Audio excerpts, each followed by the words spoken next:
Compliance with the Open Public Meetings Act of the State of New Jersey, adequate notice of this meeting of the Egg Harbor City Common Council is provided in the following manner. Advance written notice of this meeting was posted on the Egg Harbor City Hall bulletin board. Advance written notice of this meeting was sent to the Hamilton Gazette, the News, the Press, and the Current. I direct the city clerk to enter into these minutes this public announcement. Could we also just mention, could everyone please just mute themselves if you're not speaking to be recorded right now, just because it's very confusing when you're doing the remote meeting. And this is being recorded. Just remember, we're going to have a roll call here, so make sure if you did mute yourself, you ought to mute yourself. Roll call, please. Mayor Gepetti? Here. Brown? Here. Dash? Here. Heist? Here. Mays? Here. Ritchie? Here. Ross? Here. Sefton? Here. Here. I thought it's here. Hello. Okay. I think Joe said he was having problems. Yeah, he's having, so when he comes in, we'll. Okay, we'll admit him when he comes in. Number 4, the mayor's presentation. Okay.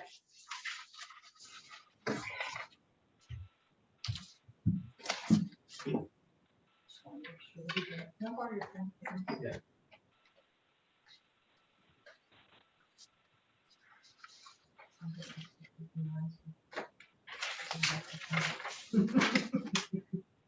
Well, one of my favorite things to do is to recognize people, and this is certainly special, recognizing people who have retired.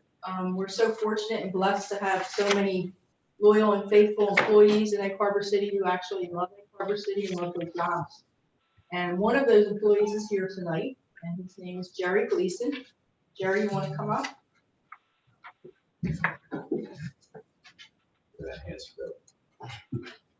Jerry just recently retired in November, and he worked for us in the department of the utility department for 19 years. 29. Oh, 29? Oh, sorry. 19 plus 10. 19 plus 10 years. So, so Jerry, Look at 29. it was a little typo. That's for you. And Give it back. we certainly thank you very much for everything you've done for Egg Harbor City. I can honestly say nobody knows more about water than you do. You're an expert. Thank you. And you've proven it. Appreciate Thank it. you. Really, I appreciate this from everybody here that put this together for me. I really do appreciate that.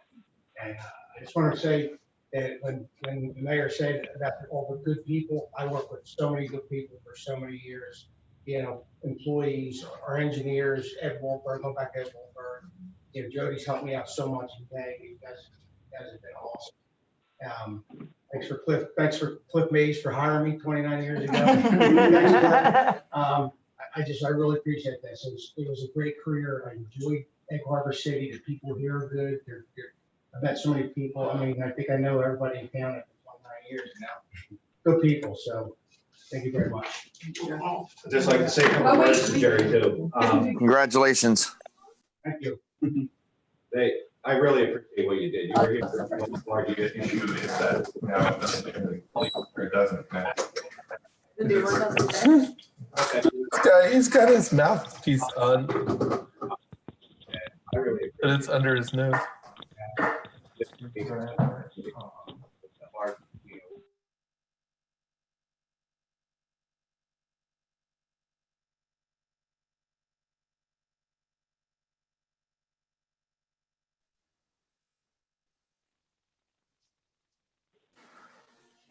I think City Hall is muted.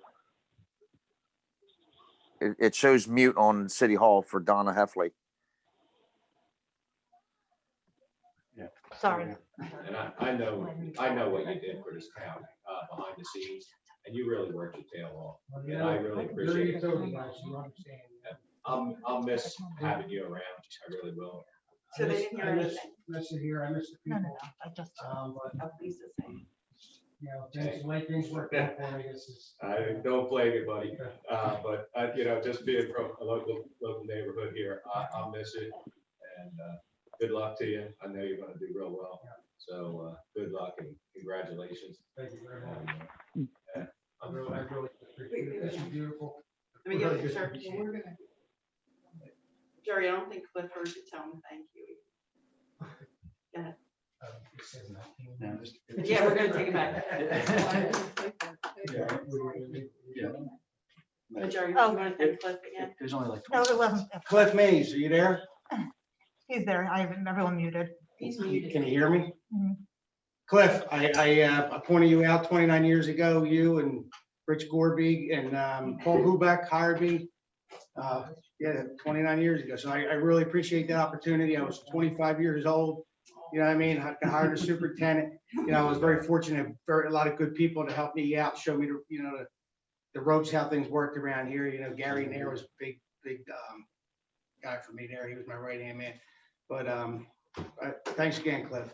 Oh, Nanette wrote a chat, like a comment in Zoom. She just wrote, "Going to miss you, Jerry. Thanks for that great tour of the water treatment plant. The community enjoyed it and learned a lot about where their drinking water comes from. Best in the future." Awesome. I hope I touched a lot of people in this town. Our departments strive to, go above and beyond for customer service for people in this town. Most people know that, and so hope everybody appreciates that. Thank you, Jerry. Have fun, I buddy. left it in good hands. though. Congratulations. Have buddy. Have a good time. I'll drop your flag off tomorrow. Call me on And we also have Rick Tobias. He could not be here tonight due to a prior engagement, but Rick has spent 36 years in public works.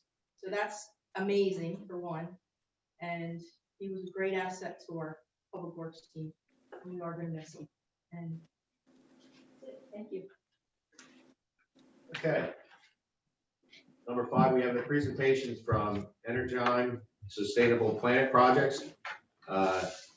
It's whoever's here for that to present that. Are they there? Okay, I'll start. My name is Alex Sokoloff. Can you see me? And more importantly, can you hear me well? Because that's the whole nub of it, is that we can hear each other well. Am I being heard properly? Yes. We can Yes. see. Yep. Yes. Okay, good.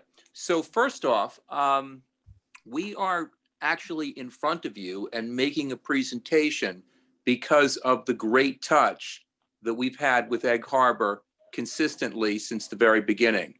We were able to reach out to the mayor, Lisa, who welcomed us and welcomed our project and said, please bring it forth. Please help me understand it more. And please help everybody that I work with understand it more, which is basically why we're in front of you today, to sort of give you an idea. Now, Energon, just so that you understand that aspect, is a nonprofit. Incorporated into our DNA is really social good. So we're out to transform communities with projects that we think are vitally important. The project that we're going to discuss with you tonight is really about food security and food sustainability.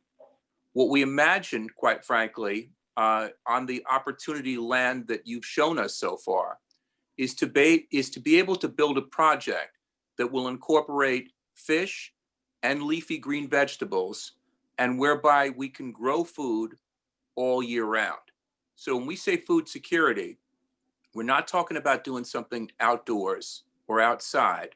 We're talking about being able to raise food all year round without pesticides, without herbicides, without chemicals, without any toxicity whatsoever.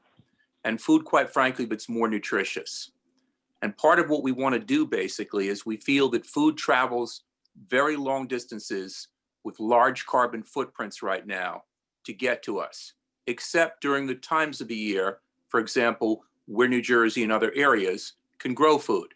But as we get into these winter months and until we get back to the summer, most of our food will come from very, very far long distances. With COVID-19, the one thing that we've all learned is the supply chains are vulnerable. They're not guaranteed. They're not predictable in just-in-time environments. And why can't we keep all the food? Why can't we raise food locally? Why can't we allow people basically to be able to have all those jobs stay within a community? And why can't the food be more nutritious?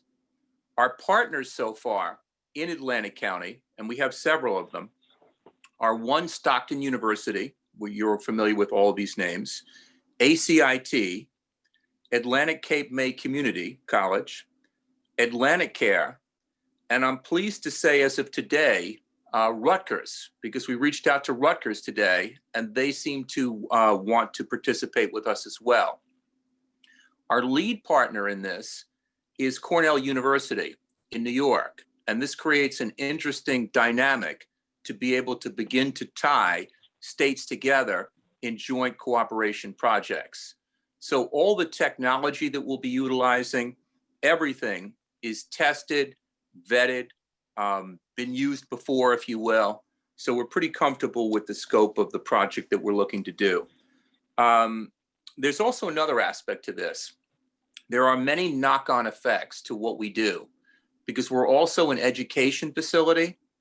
And in addition to teaching people how to do these jobs and how to grow this food and everything else, there are other things that we will do from an educational perspective that probably will make many people want to partner with us in startup businesses, which kind of also makes what we do into a little technology park. With that, I'll turn it over to Bill, my partner, and he can give you a better overview. Go ahead, Bill. Thank you, Alex. Hey, and thanks everybody for letting us present tonight. Really greatly appreciate it. What we're trying, I'm not on mute, good. I would like to show some slides if possible, just to give you some reference to what we're talking about. And is it possible that I can get control of the screen? Yes, making you the, okay, you're the, wait, why is it going back? Sitting there on the beach, I can see. I know, listen, as long as I can stay on the beach, whatever. Yep, But you're do I on have mute. control of the screen? Well, can you share a presentation? Let me know when you see Egg Harbor City Food Security Community Redevelopment Center, which is a really long title. I have a quick question. Are you guys regulated by any federal agency? No, we're not. I mean, we're listed with the IRS, and we had to jump through the hoops that we had to jump through to be a not-for-profit. We're an academic impact partner of the United Nations, and we're registered with several groups internationally as far as education goes, for sustainability education. You're producing products that can be given or sold on the market. You're not regulated by the FDA? I'm sorry, can you please say that question again? I'm going to get off this, anyway, I'm going to keep the screen on, but please ask your question again. If you're providing produce, food for the market, are you regulated by the FDA in any way for the quality? Everything that we do is, well, let me put it this way. The folks that we're partnered with to do these projects are involved in these projects all across the United States and overseas. Our main partner for the fish farm is a Mr. Mike Timmons. Mike Timmons is the preeminent leader in technology and education for recirculating aquaculture systems. Those are indoor fish farms that are not either on a tidal area or that have a pass through of a stream or river to supply the water. Where almost 97% of the water is recycled and filtered and reused again. Okay. The textbook, which is used to teach aquaculture, fish farming around the world, the major textbook that's used in I think 140 plus countries, was written by Mike Timmons. And the other person who co-wrote that book is Mike Timmons' partner, or not partner, but student, and that's Brian Vinci. And Brian is in charge of the Freshwater Institute, which is a division of the U.S. Conservation. Anyway, what they do is they do all of the new research that's involved around raising fish and fish aquaculture. So all of the new technology, applications, and protocols, most of them that hit the market globally, come from their efforts in West Virginia. So we couldn't have a better team to do what we're doing in that aspects. As far as raising food indoors, we've also worked with Cornell. Part of what Alex was talking about with the health of the food is we're involved with a project right now that is going to be revolutionary, which allows us to concentrate specific nutrients into the feed that goes into the fish and plants that can micro concentrate those nutrients. This makes it a very, very attractive proposition for groups like Atlantic Care, which are looking at food as a therapeutic. Okay, would you like me to go forward with the presentation pretty quickly, or do you have any other questions? Let's share now. Yeah, Try to share now. screen. Okay, I'm going to go through this as quickly as possible, and I'm not going to go through a lot of what's written here. I think we know the property that we're talking about is that 23-acre site on Mill Moss Road, which is across from the Cedar River High School, right? And essentially, the overview of the project has three basic components. The first two components are for production.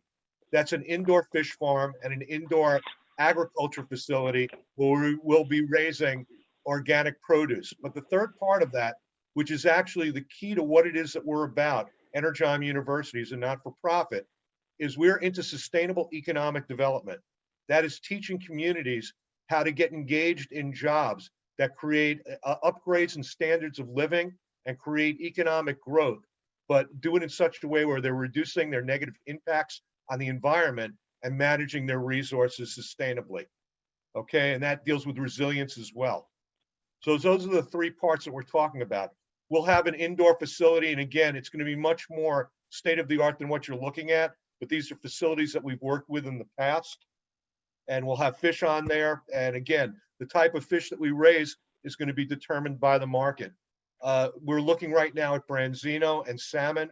We could raise trout.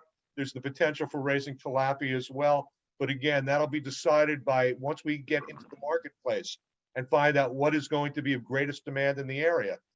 To offset our risk to the facility, we'll make sure that we have most of our offtake contracts in hand prior to development, such that we can minimize our risks down the road. The one thing you don't want to do is grow food or animals where you don't have a market to sell them.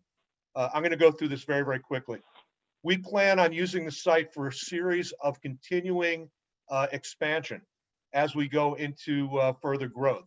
One of the areas that we're going to be getting into very, very quickly, and then we hope to spread out further into Atlantic County, is we'll be getting into raising algae and insect protein. This is the future.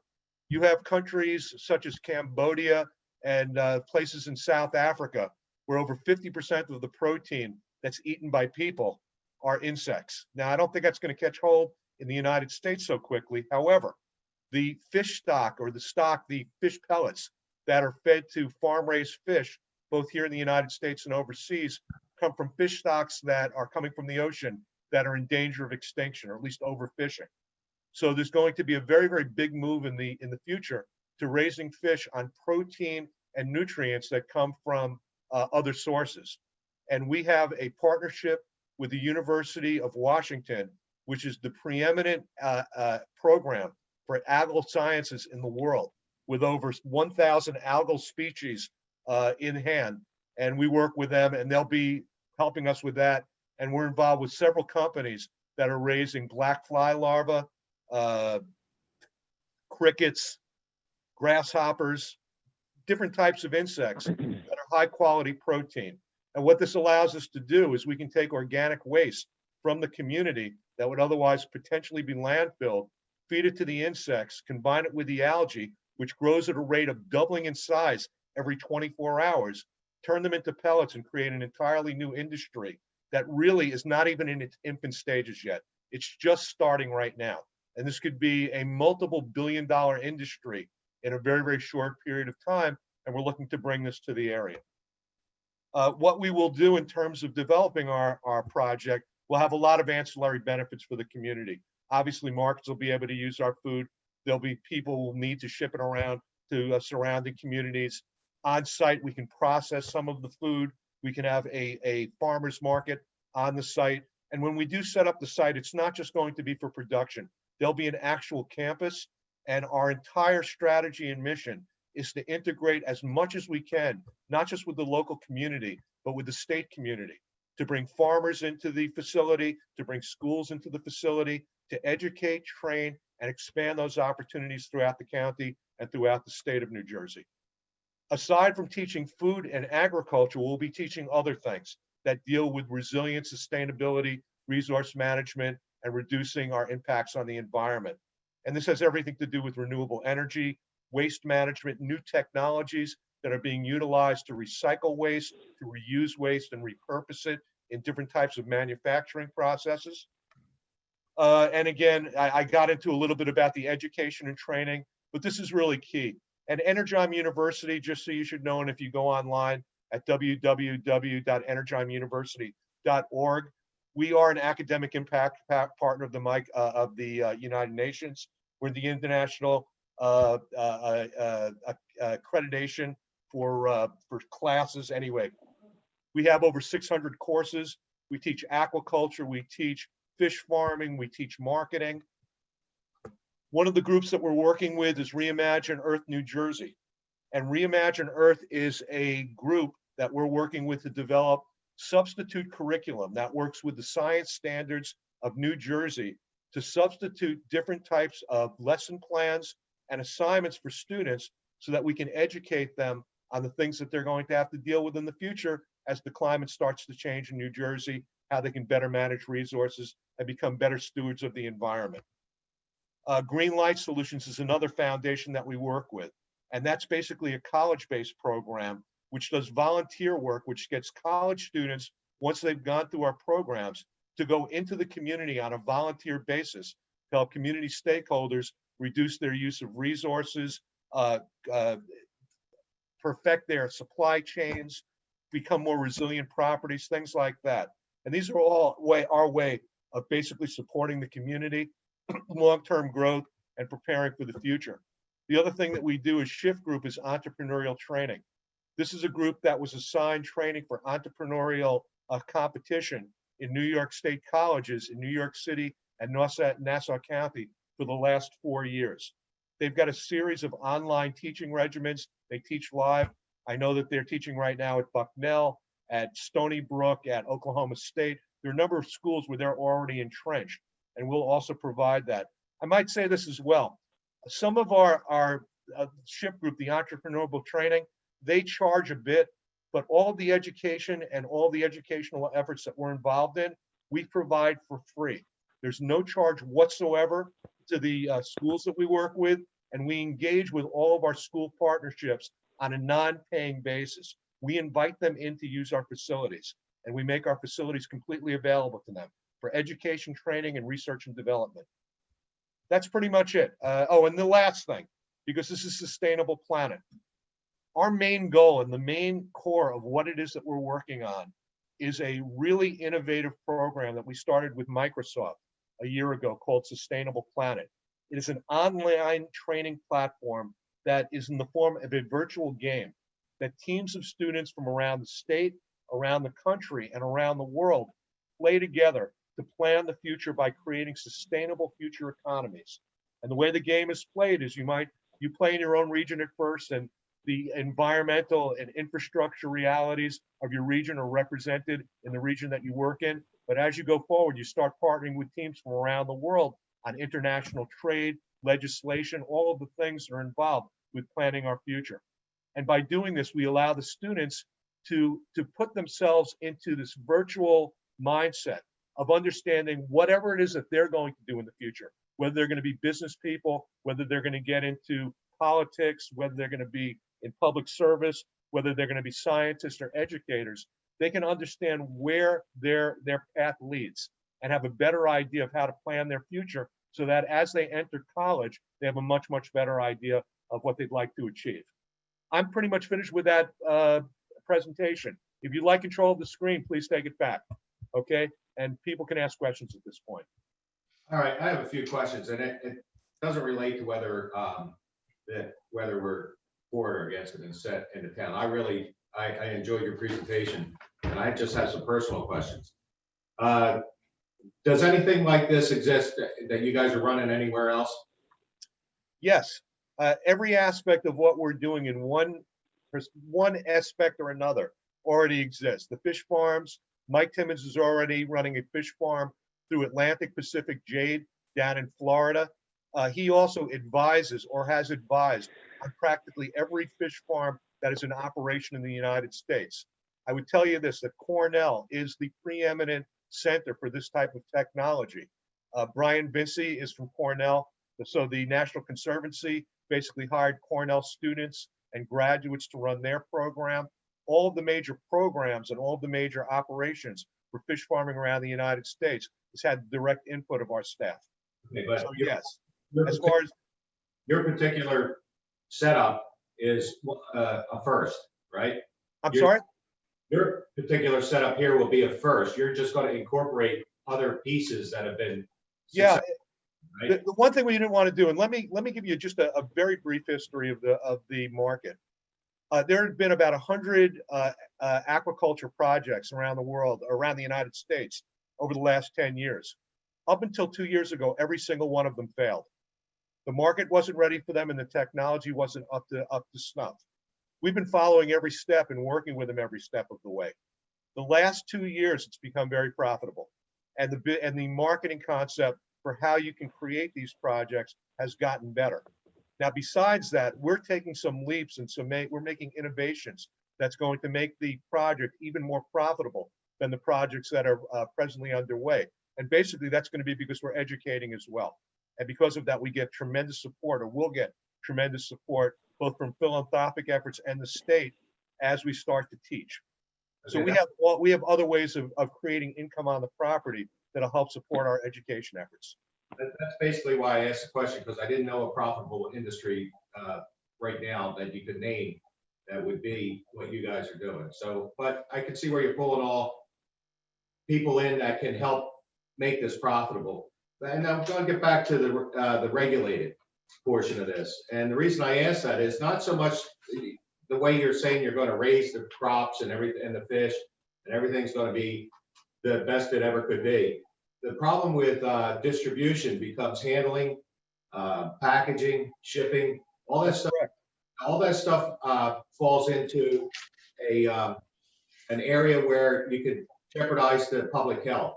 That's why I was wondering if you're going to be FDA regulated at all to distribute this publicly. It's one thing that for me on a corner to grow my own tomatoes and sell my tomatoes out my front doorstep. And I know I grew them perfectly, but if somebody goes home and gets sick, I'm in trouble.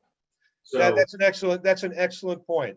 Rutgers and Cornell are land grant schools, and part of their mission and part of what they're supposed to do in the state is oversee agricultural production. We've already talked to both schools. We've already gotten a commitment from Cornell that they'll oversee every one of our projects to make sure that food safety is first class. So Okay. yes, we'll have that. Everything that we're going to do is, we've already talked to the last week, we've talked to 4 or 5 people who are within the state, will help us through every part of the process. But once we're in operation, everything is going to be done to the highest level of consumer safety. because it really falls outside of that regulation into distribution. And Right. I don't know if they're capable of handling distribution of product through because everything goes, anytime you have a massive distribution of food products, it goes through the FDA. Right. So that's why I brought that up a while ago. No, So it's a good point. We will, listen, the folks that we're working with have done a lot of this. And we've got wonderful guidance from the state, and they've already, they're going to bend over backwards and stand on their head to help us work through every detail of getting it right, because they want the project as well. So we're looking forward to that process, and we'll do whatever needs to be done to ensure that the health and safety is first on the list. I like to see projects like this too succeed, but I just want to make sure all bases are covered for your own good, and and to assure me that something like this is going to be profitable and continue to work after we give up the property and we don't have a warehouse sitting there in about 5 years. No, we're with you. We wouldn't get into this if we didn't think it would be profitable. But please understand, we're a not-for-profit. What we're doing is we have a mission for education, training, and economic expansion. But when you talk about sustainability, it's not just managing your food, water, your energy, and your waste. It's about economic sustainability. You have to be able to justify what it is that you build because it has to pay for itself. Our Exactly. projects will more than pay for themselves. Okay, that was really the reasons I was asking, because I've seen a lot of projects in my time. I'm an old man. They look and sound real good on paper. And then 5 years from now, I have a big empty building that we can't sell. Yeah, we've studied, that's what we've been doing for the last 10 years. I tell you, I wanted to get involved in this and open up a farm like this probably 10 years ago in central New York State. And after we did our studying, we recognized that we were in front of the market and we were very patient. And I've seen a lot of people that I have a great amount of respect for, who really understand the science and understand the business, go into it and go bankrupt. And we didn't want to go down that road. All right, well, I wish you all the best. I really do. Thank you. Sounds great. Alex, would you like to continue? No, I think I'm good unless there's additional questions. If there are additional questions, we're happy to answer them. This is Councilman. Go ahead, Steve. Go ahead, Steve. This is Councilman Dash. I just have a quick question. So Energyme is a nonprofit organization, correct? EnergymeUniversity.org. Yes, we are a not-for-profit 501c3. And when was it formed? We were, I think, officially formed back in 2016. We were operating for 2 years before that until we got our designation as a not-for-profit. And are you listed in GuideStar? I don't think so. We're not accredited. We don't do accredited education.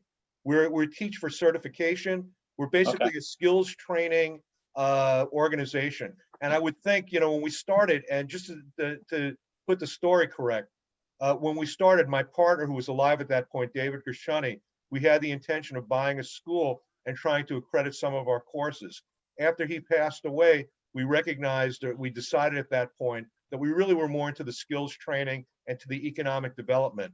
And at that point, it probably would have been better served for us to be Energyme Institute and not Energyme University. That being said, we've been marketing for the last 6-7 years under Energyme University. And I didn't want to go and change there's so many other things that we have to get done that was really low on my priority list to take care of. So the nonprofit organization is Energyme Institute or Energyme University? Or Energyme University. Okay. I can send you the link to that if you'd like. I'll put it in the chat box. Okay. Well, If anybody would like to go on there. I can Google it. My question was, are you listed in GuideStar? That's the organization that rates and gives information about nonprofits. I'm not sure. Maybe. I've never checked. I mean, Okay. they've never called me up and I've never been interviewed by them. So I'm not sure, but we have a really good reputation. If you go online, you'll see, I think if you go through our executive staff and our education staff, you'll get an idea for the type of people that are working with us. And it's impressive. You'll get the idea. Okay. And you've been incorporated for how many years? We've been I think since 2016, if Okay. I'm not mistaken. I think 2016 when we got our official designation from the IRS. Okay. I can Thank you send very much. those papers if you'd like. Okay. No, I'm good. Thank you very much. My pleasure. This is Councilman Trethel. I have a couple questions for you. I understand that you're a non-for-profit and teaching and coordination with Stockton, ACCC, and all that. What can the residents of the town foresee the benefit of you coming into the town? Is there Well, job opportunities that will be available? We're going to create, first of all, on the site, we plan on creating for the initial build out, probably between 40 to 60 jobs, which as we expand onto the site will be several hundred.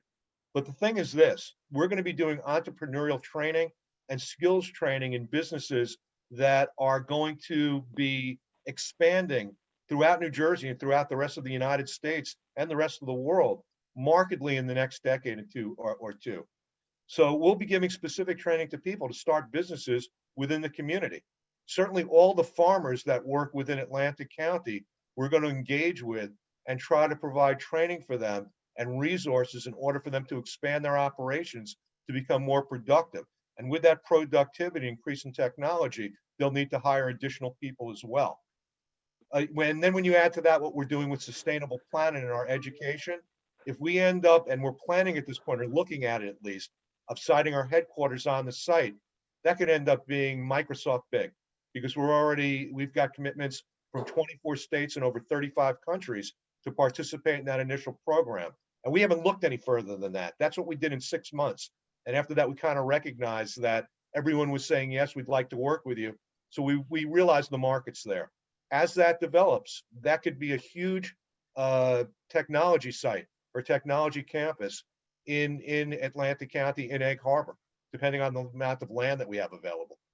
But the opportunity to hire people who live and work in Egg Harbor is our first priority to the extent we can do that. So it should benefit people actually who actually live and work in Egg Harbor, because essentially we need to recruit a sales force, and why can't it come within Egg Harbor?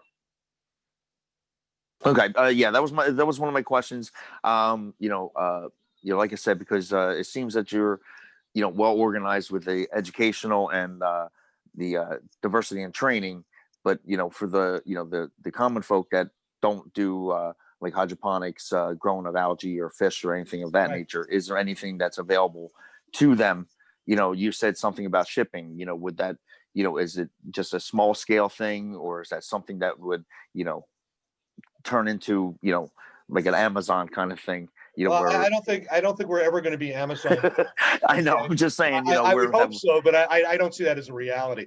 But what I do think is we will have an expanding base of jobs. We'll be training people. And again, we are a community-based concept everywhere we go. So we prioritize the communities that we go into, and we understand that the communities that are being generous and inviting us in to participate in their growth are giving us that opportunity to work with folks there. And just like every place else, I mean, Southern New Jersey and Atlantic County is not like, it's like so many other places in the United States. Job creation is a real issue. And particularly after the pandemic, with so many people going bankrupt, and having issues, we're going to have to create a new type of job creation model in order to make that happen. That's why we want to put these projects in communities where we can train people and then matriculate them directly into projects. That's why we continue to expand. If we start out with a smaller project, as people matriculate through our training, we will build out production space to accommodate them into new jobs. That's really what our plan is. Yeah, in addition, by the way, the scope of this project is meant to be approximately first phase, 75 million plus or minus. That leads to construction jobs and all kinds of things within the community, just to build it, because we're not going into a pre-existing, and plus we've got to build roads and infrastructure, all of that. So as much of that can be beneficial to the community within Egg Harbor, we mean it to be. And one other thing I want to mention, just because I think it's important that you understand why some of these partners want to work with us. When we went and partnered with Atlantic Care, which, as you know, is one of the major health providers in the whole county, the question was, well, why would they want to partner with you, and what's in it for them? And the answer is plain and simply this. We sat down and said to them, most hospitals in the United States feed their patients really poor food, which, if you think about it intuitively, just doesn't make any sense, right? Somebody's sick, why wouldn't you, feed them very nutritious and healthy food? But that led us into the whole area of what does clean, healthy food without chemicals, pesticides, toxicity do to all kinds of diseases, be it hypertension, be it heart disease, we can go on and on, right? There's many, many different diseases. And the question became, were they interested in studying and doing some research around those diseases, with food, which, by the way, is absolutely on the cutting edge of what could be going on in America. And they jumped at that and said, absolutely, we'd have our own funding lanes, we'd have our own research lanes, and so on. Talk about, dealing at the federal and state level around doing research with this. And this is part of what we mean by adding on the knock-on effects to things that can grow up around us on the campus. So that's the reason, by the way, that they're interested. They're interested because they see this as a really interesting research opportunity to find out how food can help with diseases and make people healthier, which is one of their mandates in the county and the community. Right now, your workforce consists of how many people that you employ right now? We have you can go online actually to our site. I don't mean to avoid that. We have quite a few people that work with Energyme, and then we have a lot of people that are not, they're part of Energyme University, but they have other jobs. We don't hire people full time until we have a project. So, when you're talking about that, I would tell you that we have maybe 20 people who are working full or many hours a week for Energon.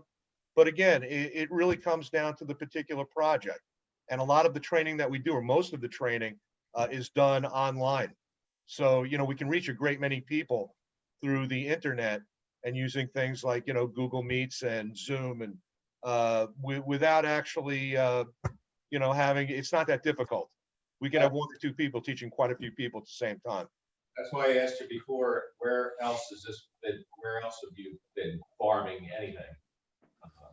Well, like I said, Saying you're going to. you're looking at Coral Beach, Florida, is where Atlantic Pacific Jade Seafood is operating out of. And that's run by Mike Timmons. I sit on their board. I'm part of the board of directors for Atlantic Pacific Jade. So there's that. The guy who we're working with for vertical agriculture is from China. He's got 28 facilities over in China that are huge, that are creating, fruits and vegetables. They're in partnership with Cornell. The entrepreneurial training is being given right now at Stony Brook, Bucknell, Oklahoma State University, a number of different colleges around the country are using our programs. So, I don't know how to answer that. If we don't have this type of project altogether in any one place, but it was always aimed towards this.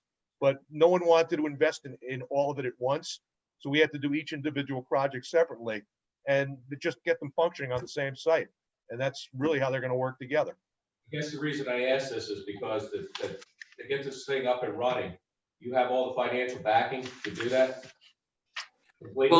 Well, let me speak to that. So we have Norwegian partners, for example, which are indirectly connected to the government, that would like to finance approximately 70% of the project if we use their technology, which is world class. And by the way, they would do it at subsidized interest rates. Interest rates are pretty low to begin with anyway, but we're talking about potentially 3-4% money, which is really, really good.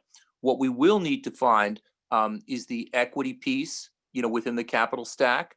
We're very well after that. It's a process, as I'm sure that you understand. And to fully flush out your capital stack, you have to basically get into exactly where you're going to site it, exactly what it's going to look like, exactly what the pieces are, so that you can put the whole thing together. But I mean, we consider the debt portion of it to be a very, heavy lift, and being able to do that at really, really good interest rates, we think is very beneficial. And by the way, down the process of this, right? If we get the green lights and we go, we'll introduce you to these players as well, where you can vet them in real time as we do, and you'll see how serious they are about working with us. Okay, because I can't see the city really going into an agreement unless we're gonna probably set up milestones that you're gonna have to meet in a certain amount of time.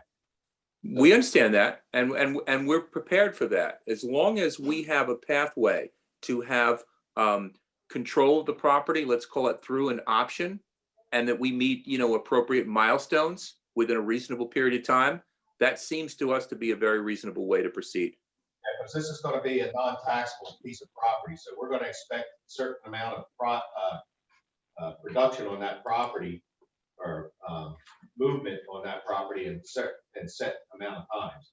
And I think that's fair and that's reasonable, and we mean to be absolutely. We would not be talking about a project in the scope of $75 million unless there was enough production to to support quite a business of that size. all right, thank you. Sure. I got a question. This is Angelo Lello, council president. What was the name of that company? Norwegian what?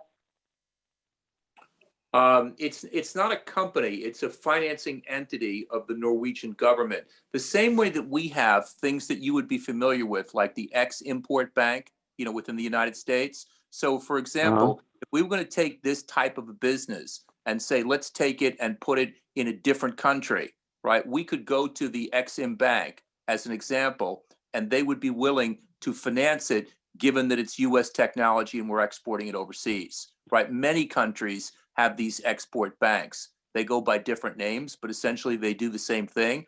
And in this particular case, if we're leveraging Norwegian technology, which is state of the art in this field, then they can support that type of a package, given that we're, creating quite a bit of economic support to people within that country.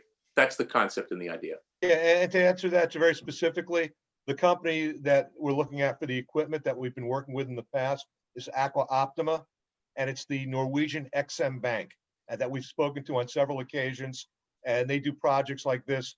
They've done 100 projects like this around the world. Actually, they've done several in the United States as well. So we're not going to be the first. Where will you be, now, with you pumping water, are you going to be digging your own wells in that site? Listen, we'll have to do an analysis of the water, both from, what we can pump out of a well and what we can connect up to with city water. What I would tell you is this: it's not a flow-through facility. So we're using 90% of the water, 97% is reused and recycled, and it's filtered out before it goes back into, the ground or back into the well or whatever. And we're using state-of-the-art filters. We're environment first. Let's put it that way. So everything that we do is going to be state-of-the-art environment and state-of-the-art, clean as far as that goes. So, if we do need city water to get initially started or well water, we'll figure it out, but we're not going to be drawing that much after that. Yeah, I don't think it'll be, I don't think it'll be city, because we got a lot of stuff in our water that you won't be able to use for growing like you're growing. Again, we're gonna filter it out. It'll go through our filter systems before it gets to the Fisher plants. Right. Hey, somebody on the chat, seems like one of the residents, asked what attracted you to Egg Harbor City? I can answer that question. What attracted us was this. We did spend some time in some other areas investigating the possibility of, by the way, we wanted to do business in Atlantic County for a variety of different reasons. Before the pandemic, hit so hard, one of the attractions of the area was that we would be reasonably close to Atlantic City, right? Some of the casinos clearly could provide offtake and would like a good product. We would be reasonably close to Philadelphia and a lot of other areas. And then, of course, when we started to put together the Coalition of the Willing, which what we call them, which is Stockton, Atlantic Care, Atlantic Cape, ACIT, et cetera, we just wanted to do it. Now, it's harder to do a project, as I'm sure you all know, in Atlantic City proper, right? Because the government structure is not.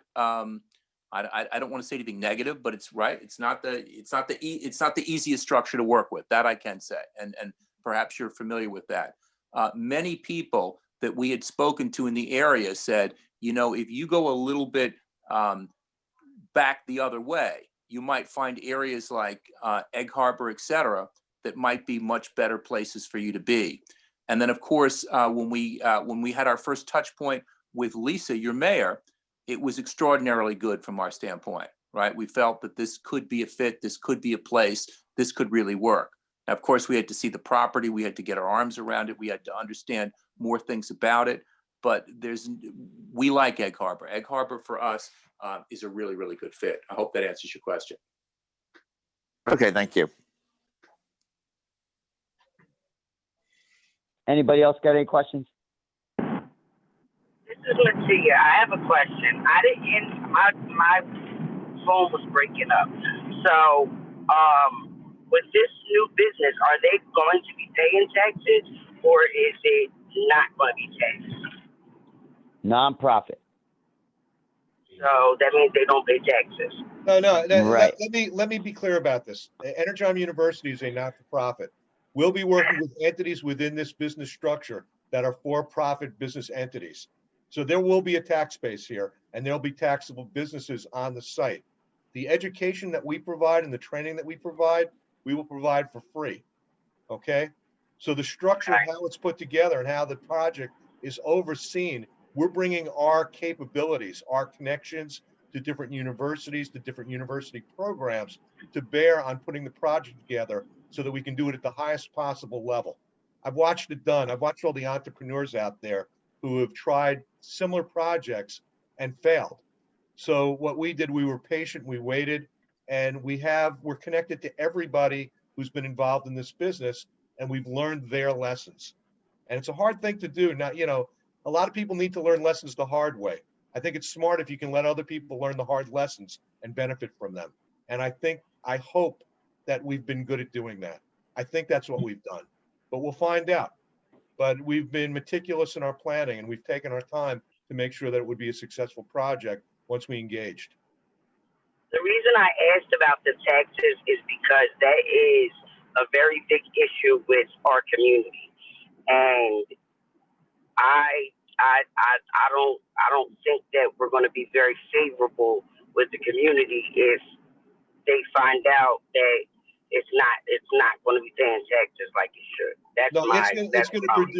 it's going to produce a big tax base for the community, and there'll be a lot of taxable entities that are working on the property. Okay, but aside from that, it's also going to have quite a bit of charitable and not-for-profit activities going on, and that also benefits the community in the fact that you're not having to pay for schools or having to pay the fees for teachers. That will provide all of that. So there's a benefit that goes beyond the actual taxes that you'll get in terms of what goes into the community. That should be understood. What we're doing is something that we have to figure out where to get the money from to provide for it, no cost to Egg Harbor. Okay?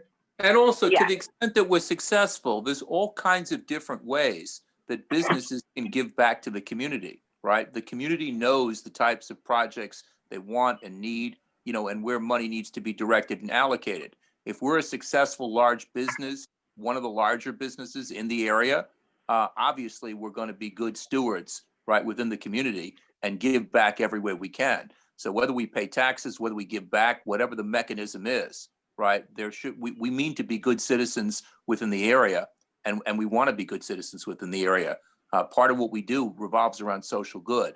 That's why we're a nonprofit in the first place. Let me just add one thing to that. What we're trying to do in Egg Harbor, we are trying to do in several communities right now in the United States. We're doing something like this in West Virginia. We've got a project going in Southeast Queens. We've got a project that we're just getting started down in San Diego. All are in similar stages. The idea is we want to create a model that's we can replicate throughout the United States and overseas. So it's essential to us that we fit into the community and be of maximum benefit to the community such that people recognize the value of this type of project. Again, you have to go back to our mission for Energime University. We're about sustainable education, sustainable economic development. And our mission is to do that. So we're not about making a profit ourselves, but we are about making stronger economies in every place that we go. That's our central mission. Okay? And that'll be our central mission when we come into your community. Okay, thank you very much. My pleasure. Any other questions? All right. Thank you, gentlemen. Thank you so very much much. for the opportunity to talk to you folks. Yeah, Appreciate it. thanks so much.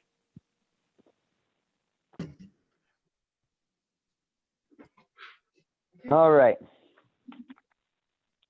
Apologize for getting in late. Had a little problem connecting in a bad reception area. We'll move on to number 6. Approved minutes for council meeting October 15, 2020, and special council meeting on October 29, 2020. Could I get a motion? Richie, so moved. Second, Brown. All in favor? Aye. All right. Number 7. Public comment on any of the agenda items. Is there any public comment on any of the agenda items? Angelo, I think that there are 2 residents on, Jessica Sanchez and Juanita Gruss. Are you ladies on? I believe they might have a comment on one of the agenda items. Okay. They're on. They were? Remember, I saw the Sanchez on duty. Yeah, she's on. Jessica? She's I'm muted. here. Okay. Hang on one The second. question was, do you have any comments on any agenda item? I actually don't know. They have a comment, 29, agenda item 20. The halfway house. Yes. rescinding. That was number 30. Sorry. Yes, they do. Jessica, would you like to introduce yourself? Yes. Hi, yes, my name is Jessica Sanchez and I live here in San Francisco, right next to the halfway house that they decided to build right next to the community school here in Egg Harbor City.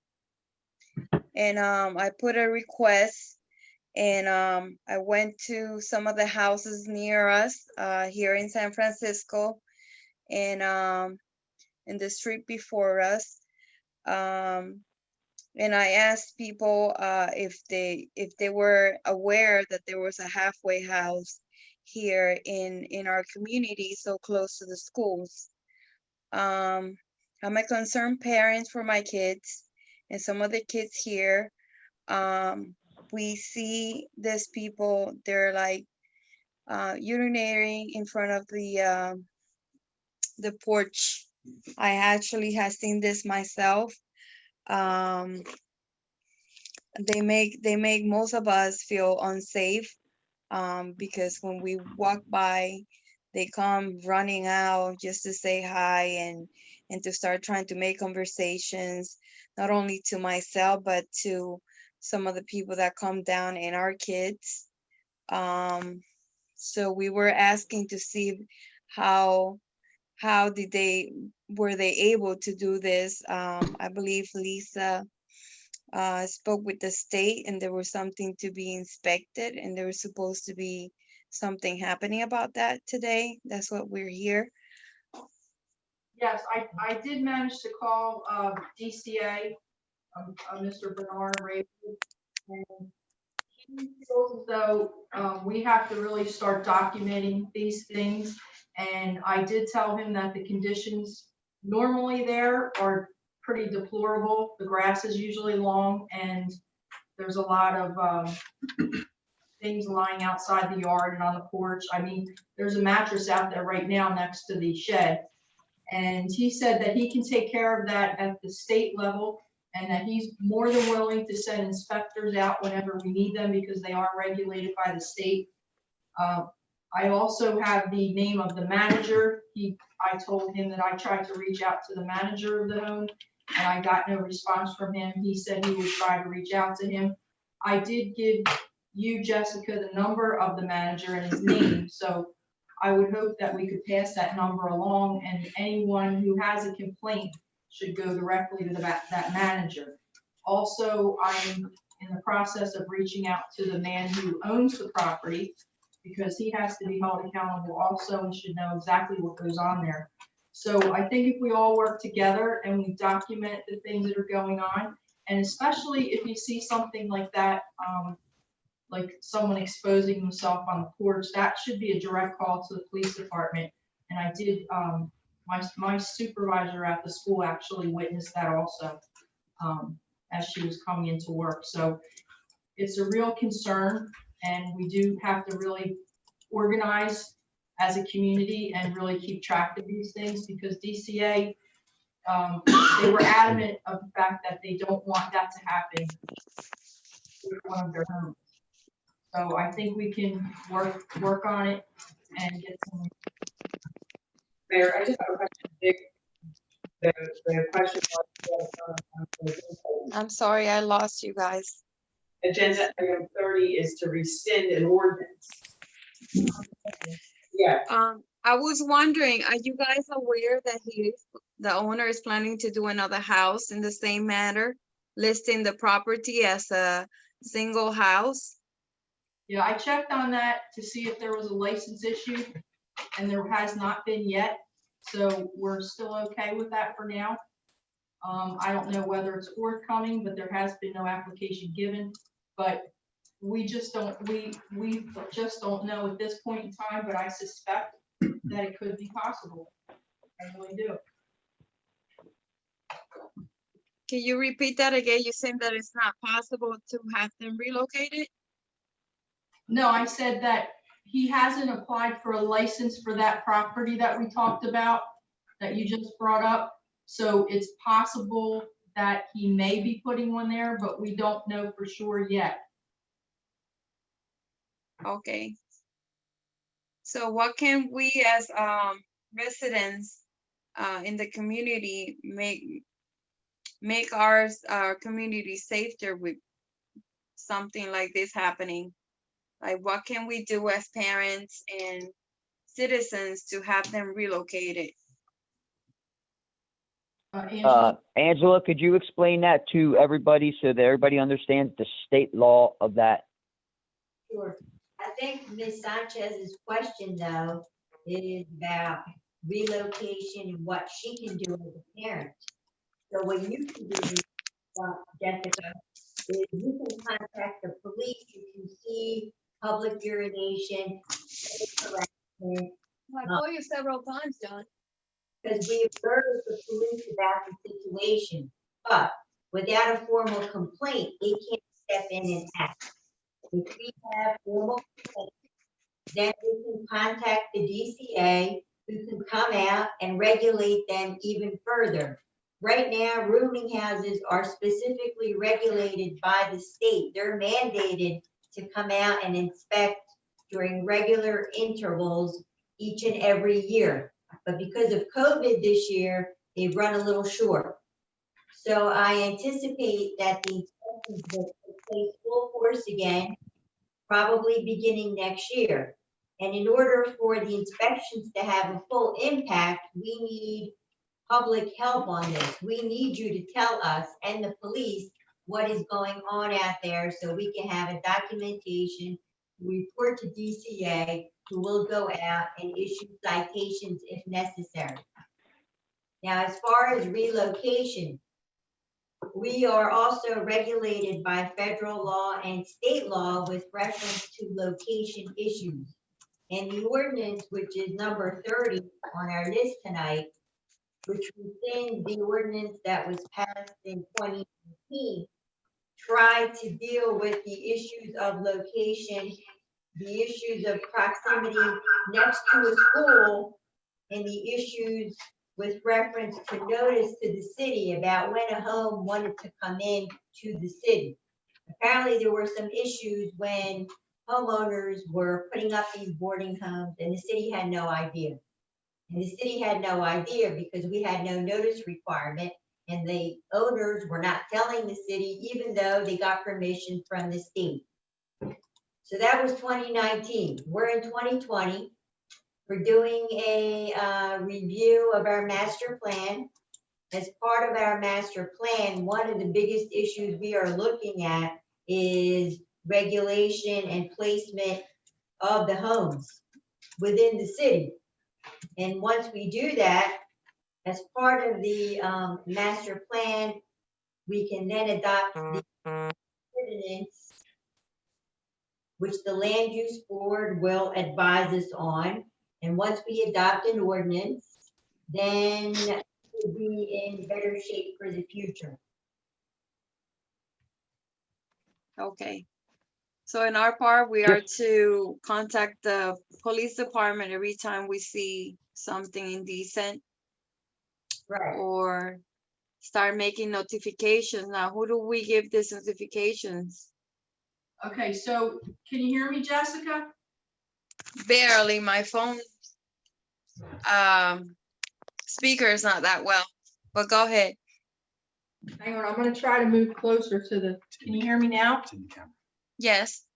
Okay. I'm gonna give you the number for dispatch. If there's any problems, this is the number you want to call. It's 625-2700. You said 625 2700. 2700. And select police department, and that takes you to the dispatch. Okay. Now, like we talked about before, it's very important that you make these phone calls, even if it's to the code enforcement. If you see long grass over there or whatever, trash in the street or whatever, you can also call the code enforcement, which is 609-965-616. And like okay, 609-625-27,000, right? for dispatch, and then the code enforcement is 609-965-1616.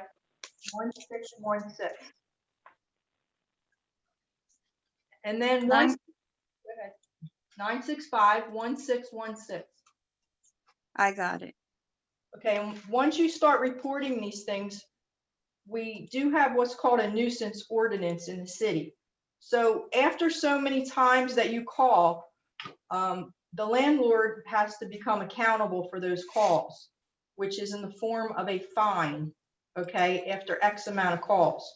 So you want to be diligent in calling because we want to really make sure that the landlord is a responsible party in this also. Okay. Okay, so what I think we should do next is have a meeting with the residents who would like to be involved. And we're going to make a plan. We'll write down these numbers. We'll distribute them to everybody who wants them on your street and maybe on the other streets. And then maybe a point of contact person, and then we'll get our documentation in order as we move forward. Does that sound like a good idea? That sounds like a good idea. Okay, so if any of the council people would like to be involved in meeting with the residents, please send me an email and let me know, because I will be setting up a meeting with them. Did you have- Absolutely. And again, I'm sorry, what's your name? I'm Lisa. Ah, hi, Lisa. Hi. All right. Is that it? Is that it? Is Juanita on also, or no? Do you have anybody else? Juanita is also there. Yes. I'm here. Did you want to say anything? Yes, I'm concerned because I have grandchildren and they come over and I don't know if pedophiles live there, pedophiles. And it's very close to school and I'm afraid if there are pedophiles there or drug users, they could coerce. Well, they already robbed Jessica's house or her car out front. I got it on video. It needs to be. Did you turn it into the It needs to be police? stopped or shut down. That's right. Did it get turned into the police? That's what we were Yes. just talking about. Yes. These activities need to go to the police Yes. department. Juanita, The person They've was been out apprehended. here numerous times for me calling them. What was that? Juanita, this is Angela, The city attorney is coming forward to the speak. city attorney. There are no pedophiles in that house. Uh-huh, If there were pedophiles, okay. notice pursuant to Megan's law, and we'd be noticed pursuant to Megan's law. So there are no pedophiles in that house. What they probably are people with mental disabilities. And unfortunately, Okay. mental disabilities tend to go to group homes. For whatever reason, Okay. it's out of the mental hospitals and they go into the group homes. So generally, that's what they are, and that would probably account for some of the issues, the public urination and the harassment. That's why it's important for you also to contact dispatch or contact code enforcement, because the more people complain, the more the city can take action by contacting the state and also issuing the proper fines. I have a question. This is Councilwoman Donna Heiss. Is it a halfway house or is it a group home? It's a group home, as far as we know. Okay, A halfway house is a different animal. absolutely. And that's where I was thinking it was a halfway house, not a group home. No, I'm under the No, impression. it's a halfway house. Somebody just said a halfway house. It might be a halfway house. It is. It's for drug recovering drug addicts. When I called the DCA back in February, they were under the impression it's a group home. So a Now, she group just said home, it's for, Yeah, but she doesn't know. she doesn't know. So It's for recovering drug addicts. what's the difference between a group home and a halfway house? well, sometimes they overlap. Sometimes they can get approval for both and they can accept different kinds of patients. So a halfway house, what we consider to be a halfway house is an addiction rehabilitation locale. And those people, in order to qualify, have to be drug tested on certain intervals every week. I believe that's what it The is. difference in a group home, sometimes they have group homes specially designed for people with mental disabilities. And those are generally strictly just for mental disabilities because those people present a challenge to the state. And what kind of mental disability? Do they present any dangers to our kids? Generally not. They're not the ones with dangerous propensities. They're the ones that were ill, they were rehabilitated, and they are capable of living on their own. With assistance. I think it's a halfway house. It's a I halfway spoke- house. spoke to I think it's somebody a who lives halfway there house. Up at No, that's a halfway house. That they're drug The people that we reformed see over coming there. in and out. That's all of them come in and out. That's And the they're constant traffic in and out. purpose of the home. They have to make a living. To live there, they have to have a job to live there. That's the that's sometimes you'll see Understood. people coming in and out. Right, I see them walking back and forth. I know that. I understand to give people chances, but this is residential, we have children, there's a school, and it just shouldn't be there. Angela, can you explain why they are there? What is the reason? Is it federal law and everything else? Can you explain to everybody about that? Let me just say something before Angela does. The manual is from Clean and Sober Living. That's It's a what, sober living facility. yeah, Clean and Sober Living. So it sounds like it's a halfway house, but I did give Jessica that number.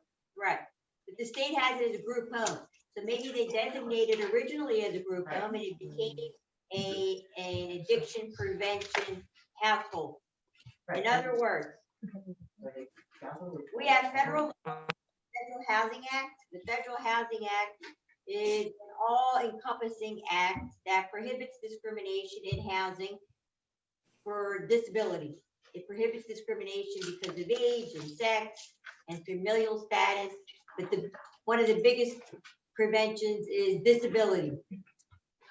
That was passed in the 60s. New Jersey took it even further. New Jersey has a Fair Housing Act and it has a law against discrimination, both of which prohibit discrimination in housing because of disability. One of the biggest areas of discrimination, both in the United States and the state of New Jersey, is discrimination because of disability, which is why we have group homes, addiction centers all over the United States, because they try to rehabilitate and try not to discriminate against people with disability and allow these people to live collectively within the communities. It's not much different than children with disabilities who are integrated. These people are integrated into and the state of New Jersey, like I said, went even farther than the federal statute. The state of New Jersey mandates that these facilities have to exist within every city and town. So what the cities and towns and boroughs can do is to manage the facilities, which is what the city will try to do with implementation of its master plan.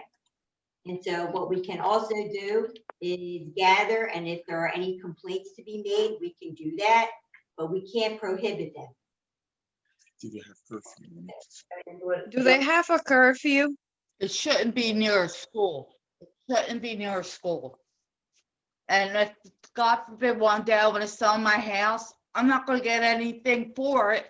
Living catty-cornered from a bunch of men smoking cigarettes, pot, and peeing off the porch.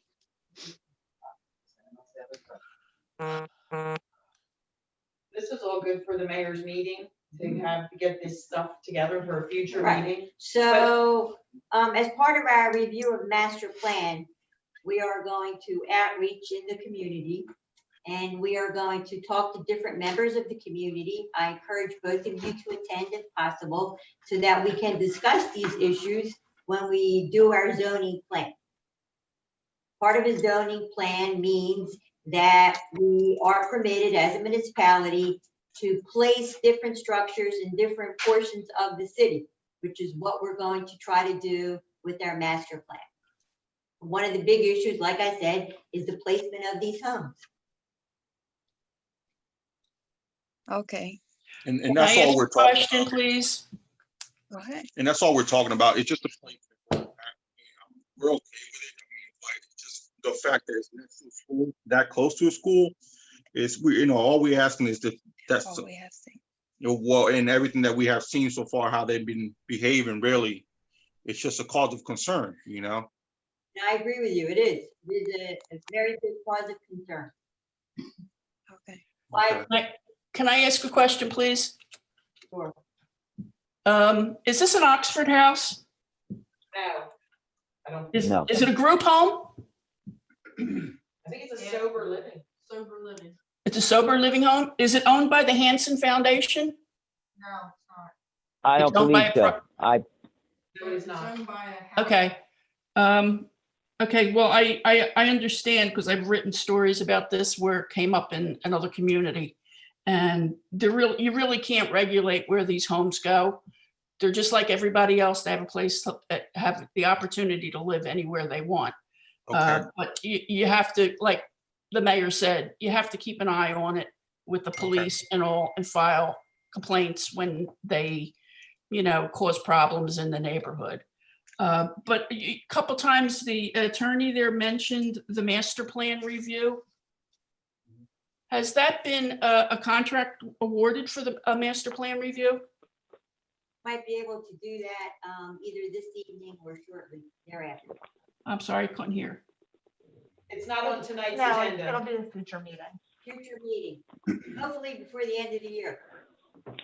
So there will be a contract awarded for a master plan review? End of the year. For Was re-examination. it put out to bid? It would be a re-examination. It's typically performed by either the city planner or city engineer. Yeah, you have to put it out to bid or the engineers want to do it. The engineers do it. And city So Remington planner. and Vernick is going to do the master plan review? But it hasn't been awarded yet. Okay. Could somebody explain item number 29, what's going on with that? Because it's confusing just looking at the ordinance, at the agenda. This is the comment for number 30 on the agenda. Was that because we don't want to rescind it, or that was just comments on that? Comments on that. Okay, so, okay. I didn't know where else to bring them in. All right. So I would like to get them in the beginning so they Okay. don't have to I gotcha. sit through the whole meeting. Okay, so ordinance number 29 came about as a result of a committee meeting by the ordinance committee. And the committee indicated that the ordinances which 2002, 2012, and 2011 permitted single-family residences from getting a tax abatement. And they thought it was in the city's best interest to delete that portion of the tax abatement ordinance that we had in our books. So when I reviewed the ordinance, I realized that it was basically put together as a result of 3 separate ordinances. It had 3 moving parts. So in order to make it more cohesive and to jive with the state statute, we decided to rescind it and make it one comprehensive ordinance, which provides a tax abatement for commercial buildings and provides a tax abatement for multi-dwellings and provides a tax abatement for improvements to property, but no longer provides a tax abatement for single-family homes. What do you call a multiple dwelling? 3 or more, Apartment complex like Rittenberg Manor. 3 or more, the definition that is in the Hotels Act. So this is given an abatement, to multifamily dwellings, but not residential family dwellings? No residential dwelling. Why? Can you explain the logic behind that?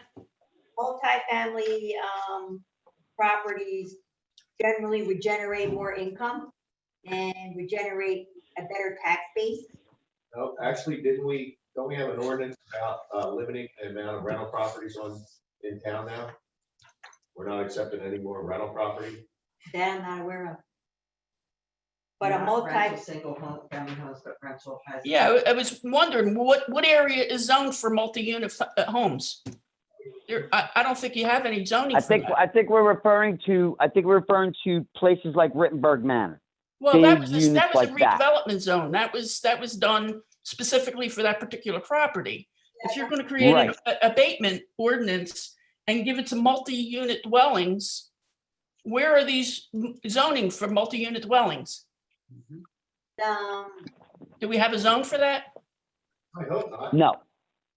So why are you No. putting it in there? And not putting it in for like infill? But if there's an empty lot next door to me, somebody wants to build a house, they can't get an abatement? If a developer wants to go finish building more out near the lake, he's not going to get he's not going to get an abatement?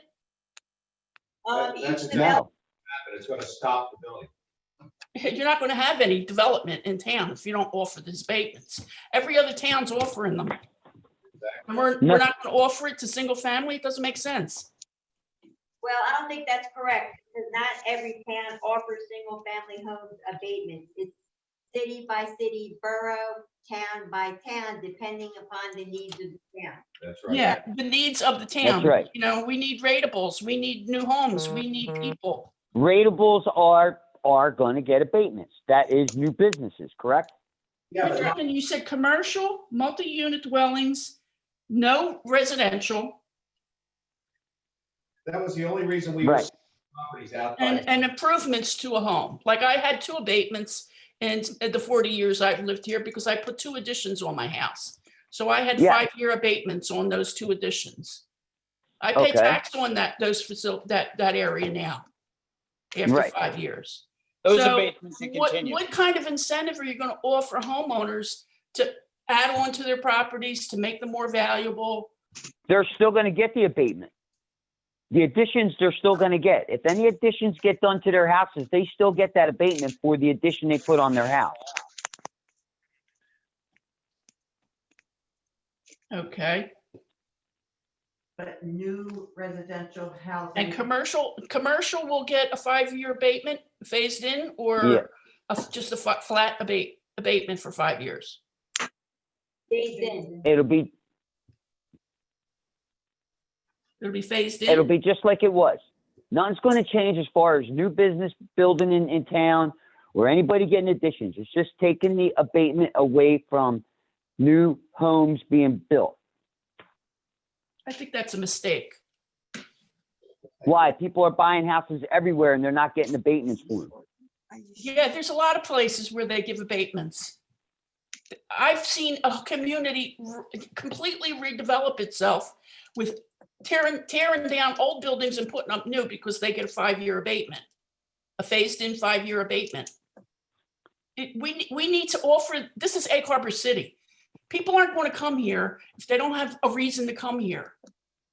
You're going to make a single-family homeowner pay a full tax. You're never going to get infill. You're never going to get homes redeveloped.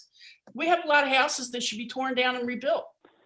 So somebody that buys a house in town should get an abatement because they bought a house in town? No, not an existing home. You're talking about new construction. Well, is that fair to somebody that's going to buy a home in town? Is that fair to them to not get an abatement for it? In Egg Harbor City, you need to put some like carrots out there.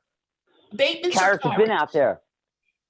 Right. The carrots haven't gone away. We're in an opportunity zone, all that stuff. It's all out The there. opportunity zone, to me, is very limited. It only covers Philadelphia Avenue. Right? It only covers that and 1 block either way. No, that that's right? the MPP grant I think you're referring to, correct? The federal opportunity. The opportunity zone, The federal. go ahead, I'm sorry. Okay, the federal opportunity zone covers the entire municipality. It's Thank the you. entire town for the opportunity zone. Yes. So why do we Yes. have to give commercial properties and multi-family dwellings abatements if they get a tax incentive from the federal government? Why are we giving them a double whammy?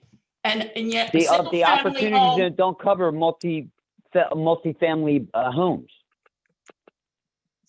And when we're talking about multifamily homes, we're talking about big places like Rittenberg Manor. we We're have not no talking areas about- zoned for that. We have no areas zoned for multi-unit properties like that.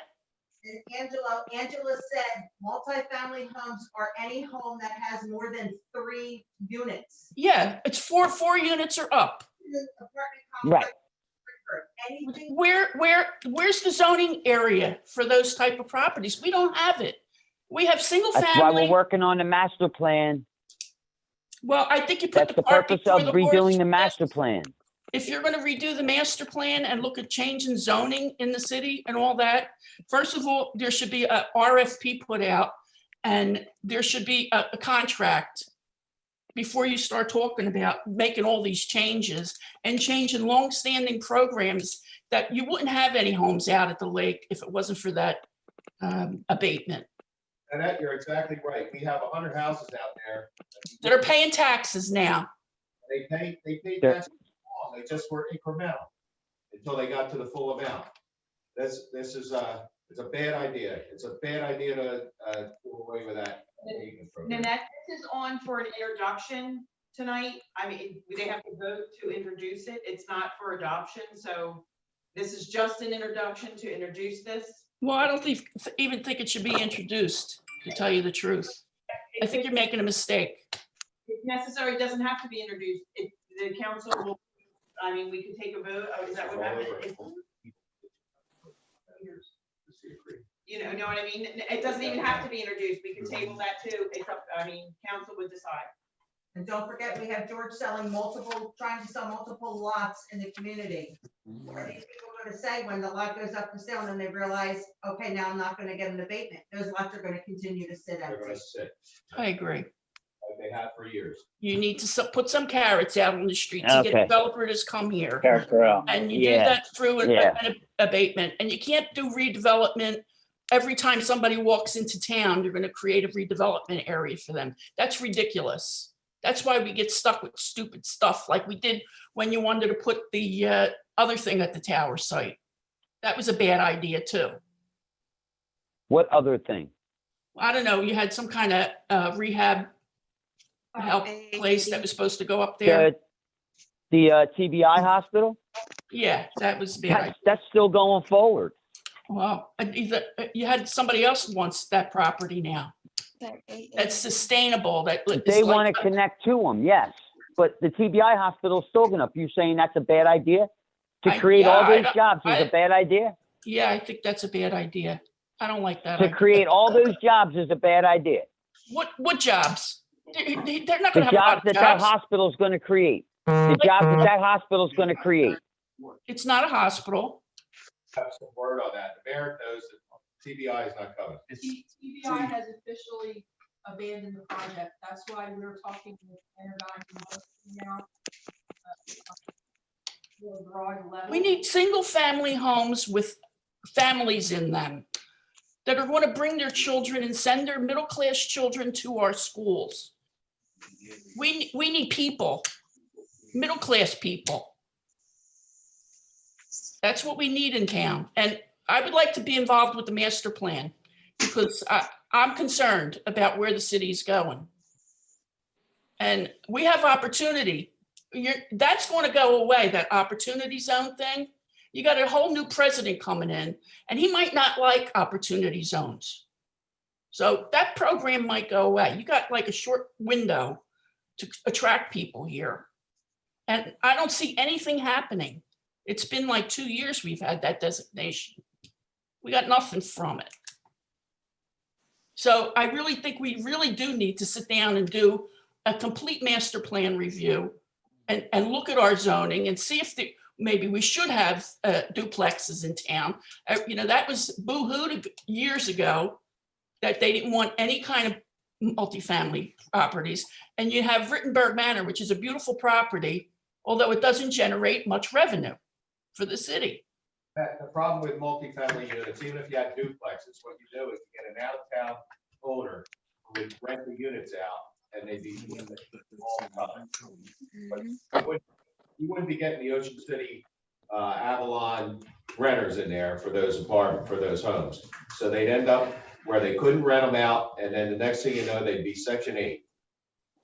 Well, well, actually 2/3 of our town is already that. I know, that's why we were trying to stop those multifamily units. Right. I was there. I saw it. And that's why we were trying to stop that, make them single-family homes. So you're going to give them an abatement to attract more of them. It don't make sense. It doesn't make sense. I think you should hold off with introducing this ordinance until after you decide what you're going to do about the master plan, and then you can make your changes. I agree with you, Nanette. I am not for doing away with the abatement. That's what brought new development to town. With the abatement, they don't pay taxes. They pay all along. It's just they pay a fifth until they're up They to. pay full tax within 5 years. They're paying a full tax on a higher value than the average dump in like my neighborhood. They're not Oh, thank you, a dump. Well, you should see my neighborhood. There is people It's listening, going and you're down, calling, down, you're down. calling Egg Harbor City a dump. Well, I have dumpy properties all around me. She's not. I do. I'd like to see them torn All down right. and nice new houses put in there. And the one way you could do that is to offer an abatement. But Okay, you're we not, will you're take taking it that, away. we will take that. Ms. Galloway, thank you very much. Is there any other questions so we can move on? There was, but I can't remember what it was. Thank you. Okay. Any other questions? Anybody else? All right, number 8, mayor's report. Couple things, we did get a grant from DOT for 2021 for Chicago Avenue, Argo Street, and Liverpool Avenue in the amount of $285,000. Ryan, did you want to say anything about that? Sure, it's the 2021 municipal aid. That's sort of the program that you generally get money from every year. For context, we had asked for 458,000 if we got 285. So obviously we won't be able to do all of the ones on the list. So What part of Chicago the one? This was intended to include the 1 and 200 blocks. That's what I thought. Most likely we'll have to probably scale down to a block or block and a half based on the funding that we received. And I would suggest that next year, like I have suggested before, that Washington Avenue is on the radar because that's a hideous street that if I lived on, I'd be calling City Hall every single day. Also, we got a grant, a bulletproof vest grant for $2,925 for the police department. I did already mention that TBI has backed out of wanting to build at the tower site. Their builder does not want any parts of building in the state of New Jersey. So fortunately, the Energon University that we heard today, it sounds like a really good idea, and we don't know yet how much land they want to buy, but I know that the landfill that's on there, and it'll be a benefit for us because it'll be remediated. Also, I have an update from CME on the bike path. The environmental data will be done in 1 month. The federal T&E is done. County is trying to coordinate the project to pave the road while they're doing the improvements at the same time. So that'll be a big plus. And then the final design submission and pre-inventory to be done by spring. So that's the information I have on that. And I did talk to Tom Gill, Tackle Direct is still interested in the property out there, and he has now hired another title search attorney who is supposed to be an expert at older titles. So hopefully that'll work out. His business is really booming, and he needs to expand, and he loves it. That's all I have. Mayor, excuse me, when did you find out that the TBI hospital backed out? Ryan? Well, the last I spoke to them, they sort of said they were pausing because they were looking at something else. I have not received any confirmation of them backing out completely. It was just sort of a pause while they're evaluating another opportunity. I spoke to Fred about that. we spoke to their attorney briefly, and it sort of explains the piece. The developer, the TBI people that we've spoken to every time have been very excited about coming here and being here. And the Flynn Group, who is their development partner, the TBI people, they're not land developers. They partnered with the Flynn Group, who's a company out of Pennsylvania. And the Flynn Group, or representative for the owner from Flynn Group, actually called me and sort of laid out that he hates doing work in New Jersey and has zero interest in doing work in New Jersey. And he only comes here when clients really want to. And essentially that he was trying to shepherd them somewhere else. In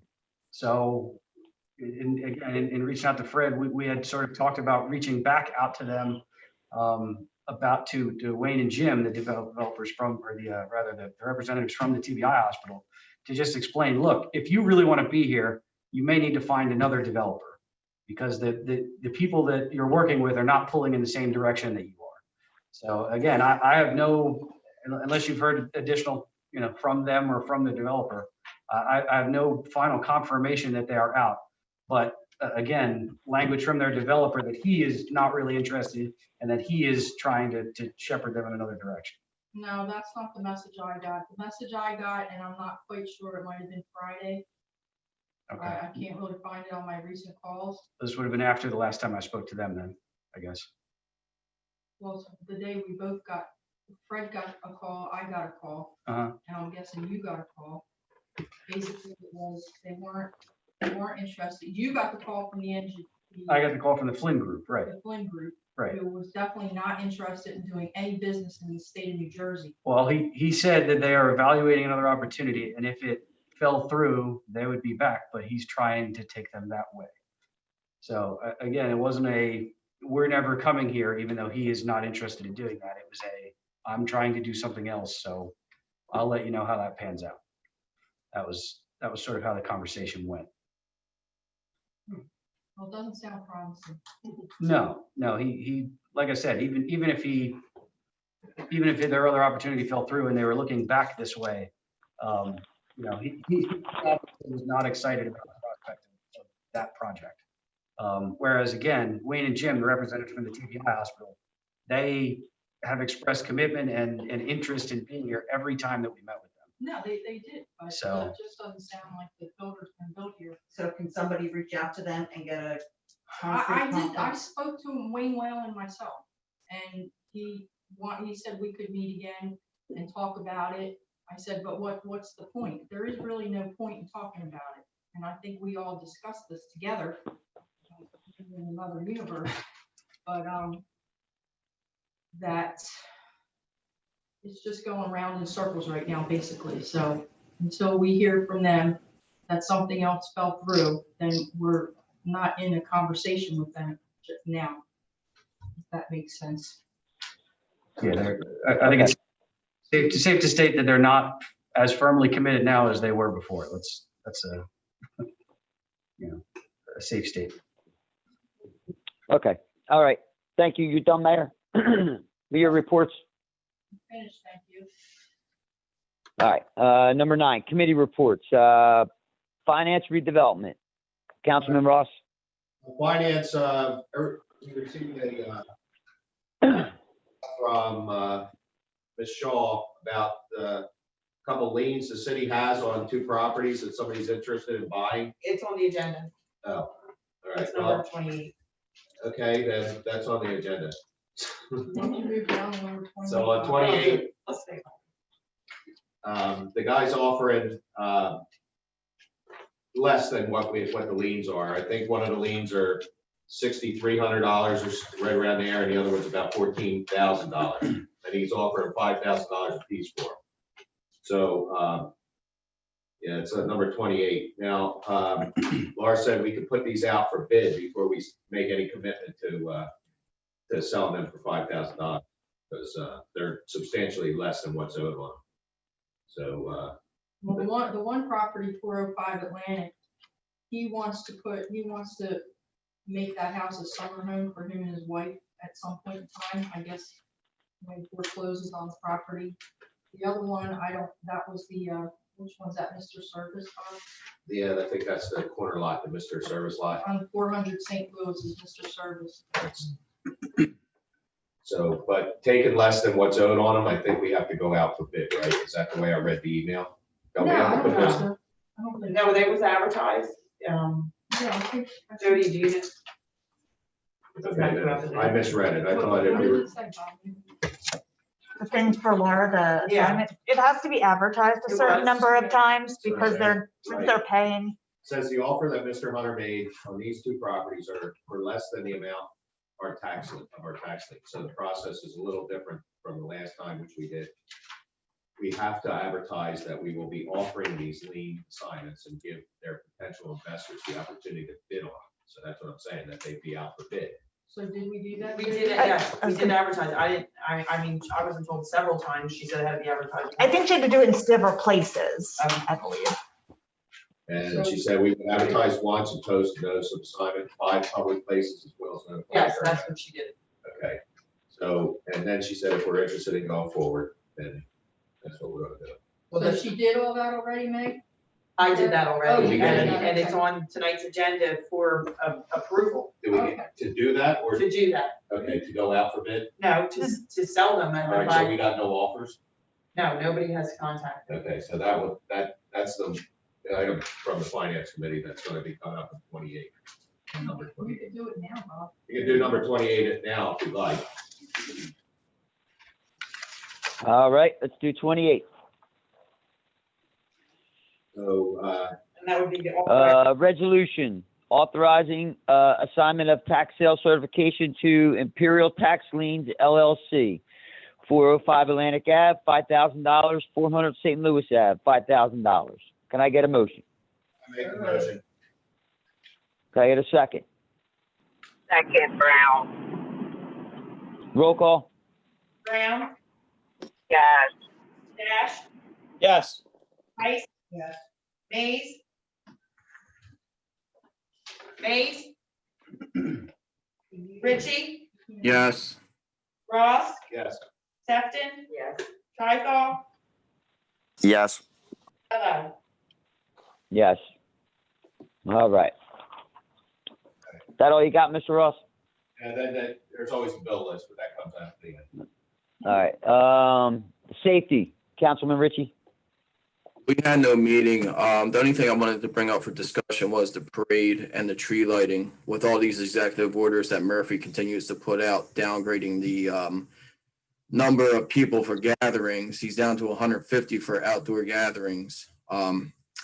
So I think I would like to suggest or put forth for conversation, we do a virtual tree lighting. Yes, I've already been in discussion with people about that. I run the tree lighting ceremony every year, and I'm working on that at this point in time to see if there's any interest in the singers that come to do a virtual video. And then council could join in at some point in time. And get filming and put it on the Facebook page. As far as the Christmas parade goes, I spoke to Brenda Ruth, and she had intentions of moving forward with the Christmas parade. And she didn't realize about the governor's orders. So I don't feel that she's moving in that direction to have the Christmas parade this year. Okay, any, if you could, Mayor, any further decisions made with that tree lighting, if you could digress the information or send the information out to us on council, would be appreciated. Well, as soon as I get confirmation from Could we ask to have our normally, because I had this on my comments to Councilman Ritchie to bring up. Can we get that canceled, the regular parade and the regular tree lighting, so that we can cancel what we've done so far with the county for road closures and stuff?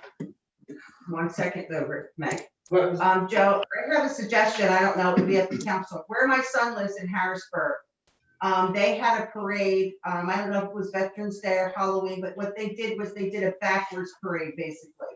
Instead of the people coming out to see the parade and standing on the side of the road as the floats and the things went by, they positioned the floats and the bands and the fire trucks in different areas, and then they had the cars ride by with their windows open, so everybody could still see the participants in the parade, but they weren't it cut down on the, social distancing aspect. So, you could do like every third or fourth parking space, depending on the size of the group down Philadelphia Avenue, maybe around towards Crusaders Field at the firehouse, and just make like a loop where we could position participants that way. If we have participants, it would be the thing, and just do it sort of backwards. I think that's a great idea. I mean, it's the matter of reaching out to Brenda if she wants to organize something like that. Yeah, Brenda was discussing that in her text message she sent to me last week, that she was thinking about doing some sort of a drive-by possibly, but she's got to think about it and we have to think about it. And I think you're friends with Brenda, give her a call. But there's a lot too with getting the road closures and police. Well, maybe don't do the Christmas parade just yet. Maybe, So cancel what we've already authorized. That's what I was gonna cancel, the tree lighting as we knew it The in the tree lighting, past. yes, you're gonna have to And the cancel parade that. And the parade as we knew it in the past. If we work on something different, we can revisit it then. Yeah, we definitely want to cancel the blocking.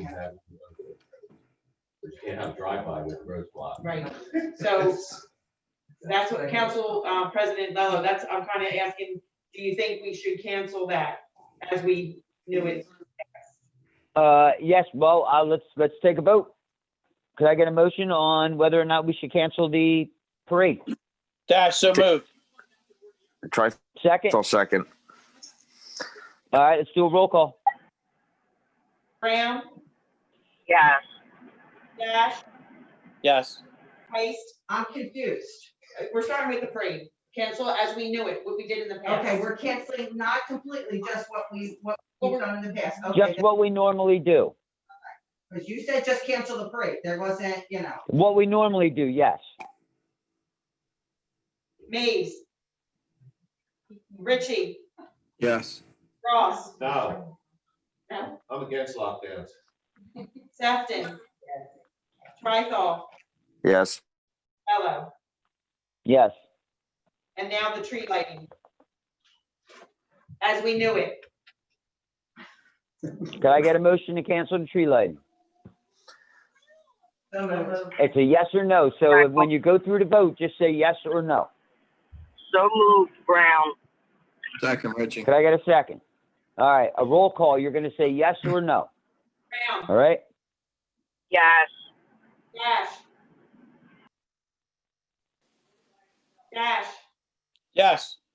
Heist, yes. Mays, Richie, Yes. Ross, No, Sefton. Yes. Trithol, Yes. Mello.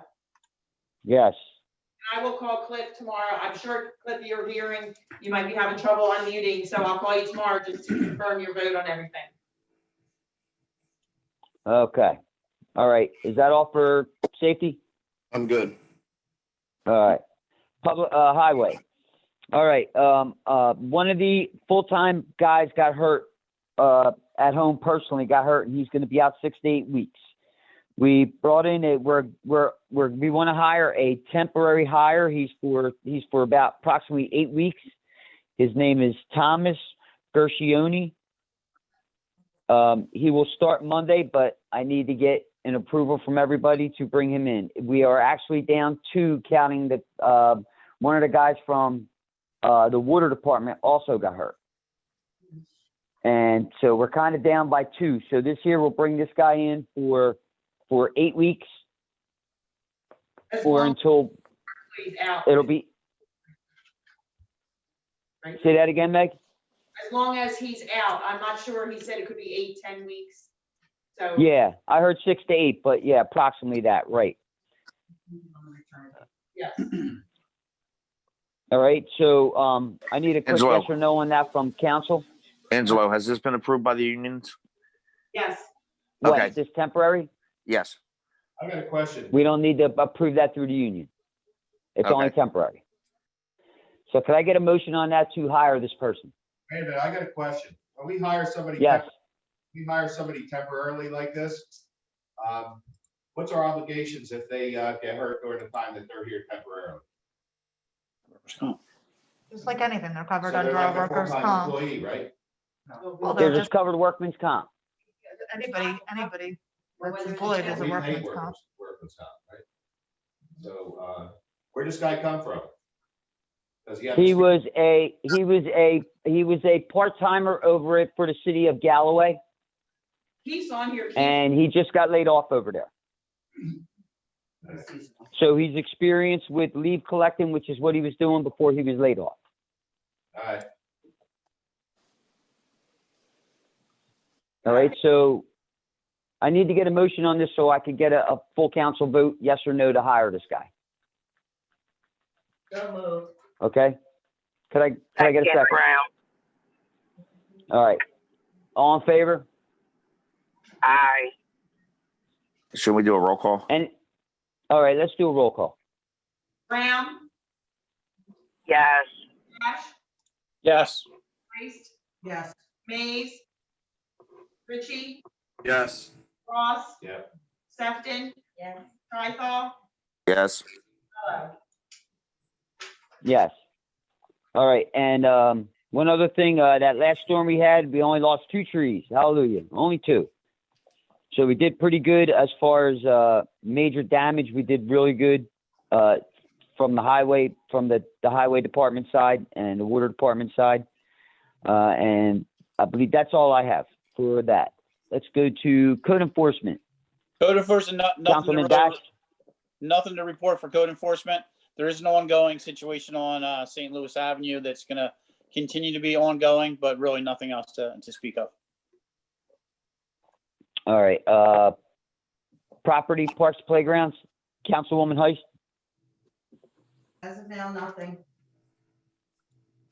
All right, ordinance, kind of know where that is. We'll see where the vote goes. Land use board, Councilman Ross. No, I have nothing. We had a meeting last night, but it was, there was just some minor issues that we covered. Report back to- Okay, all right, thank you. School board, Councilman Trihall. Due to work, I couldn't log into the last meeting.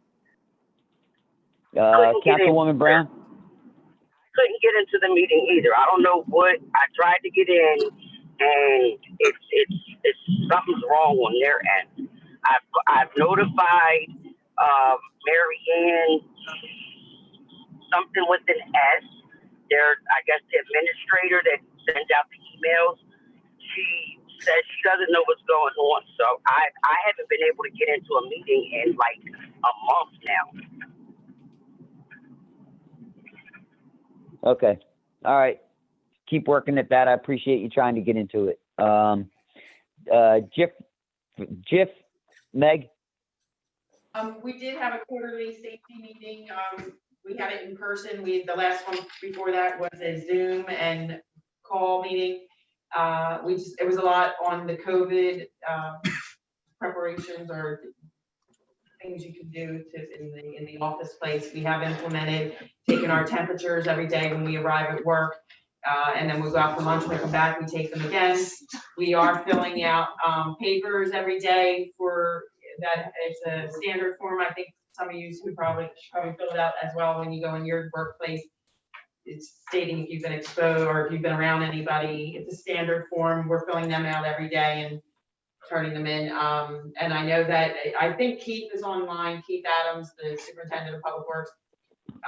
They did schedule some training. I know the guys had a class this week and they're working on scheduling some other training for the DPW. I think that's it. Right, Jody? You covered it. Yeah, that's about it. All right, thank you. Utilities, Bob. Nothing to report. All right. Director of Public Safety. Item 10. Mr. Emmer, are you there? Are you there? Can you hear me? Yes. Okay. I have 2 matters. First of all, just to report on the 2-week period from November 1st to November 14th, the police department handled 6 burglaries, 2 frauds, and 5 thefts. They had 9 motor vehicle accidents, which is a little high on accidents, and we accredit that we're having minor accidents because of the road work that's being done on Philadelphia Ave on the White Horse Pike. We had We wrote 38 tickets. We had 1 DUI arrest, 9 other arrests. We handled 9 alarms, 8 domestic disputes, which was a little high, 17 EMS incidents. We had 5 firearm applications, and we handled 5 public services. That's what the police department did. In the last week or so, I've gotten emails and contacted by several of the residents of Egg Harbor asking me what's going on with the signage, the speed limit signs and the stop signs that they had asked for. I had done a report and forwarded it to the mayor and council, and then I was away the last council meeting. And so they're asking me if I can get back to them on what the status of the 25-mile-an-hour speed limit signs and possibly the 2 stop signs that I recommended. So I would like to have some kind of answer from council on what they plan to do with that. Keith, are you on, Keith?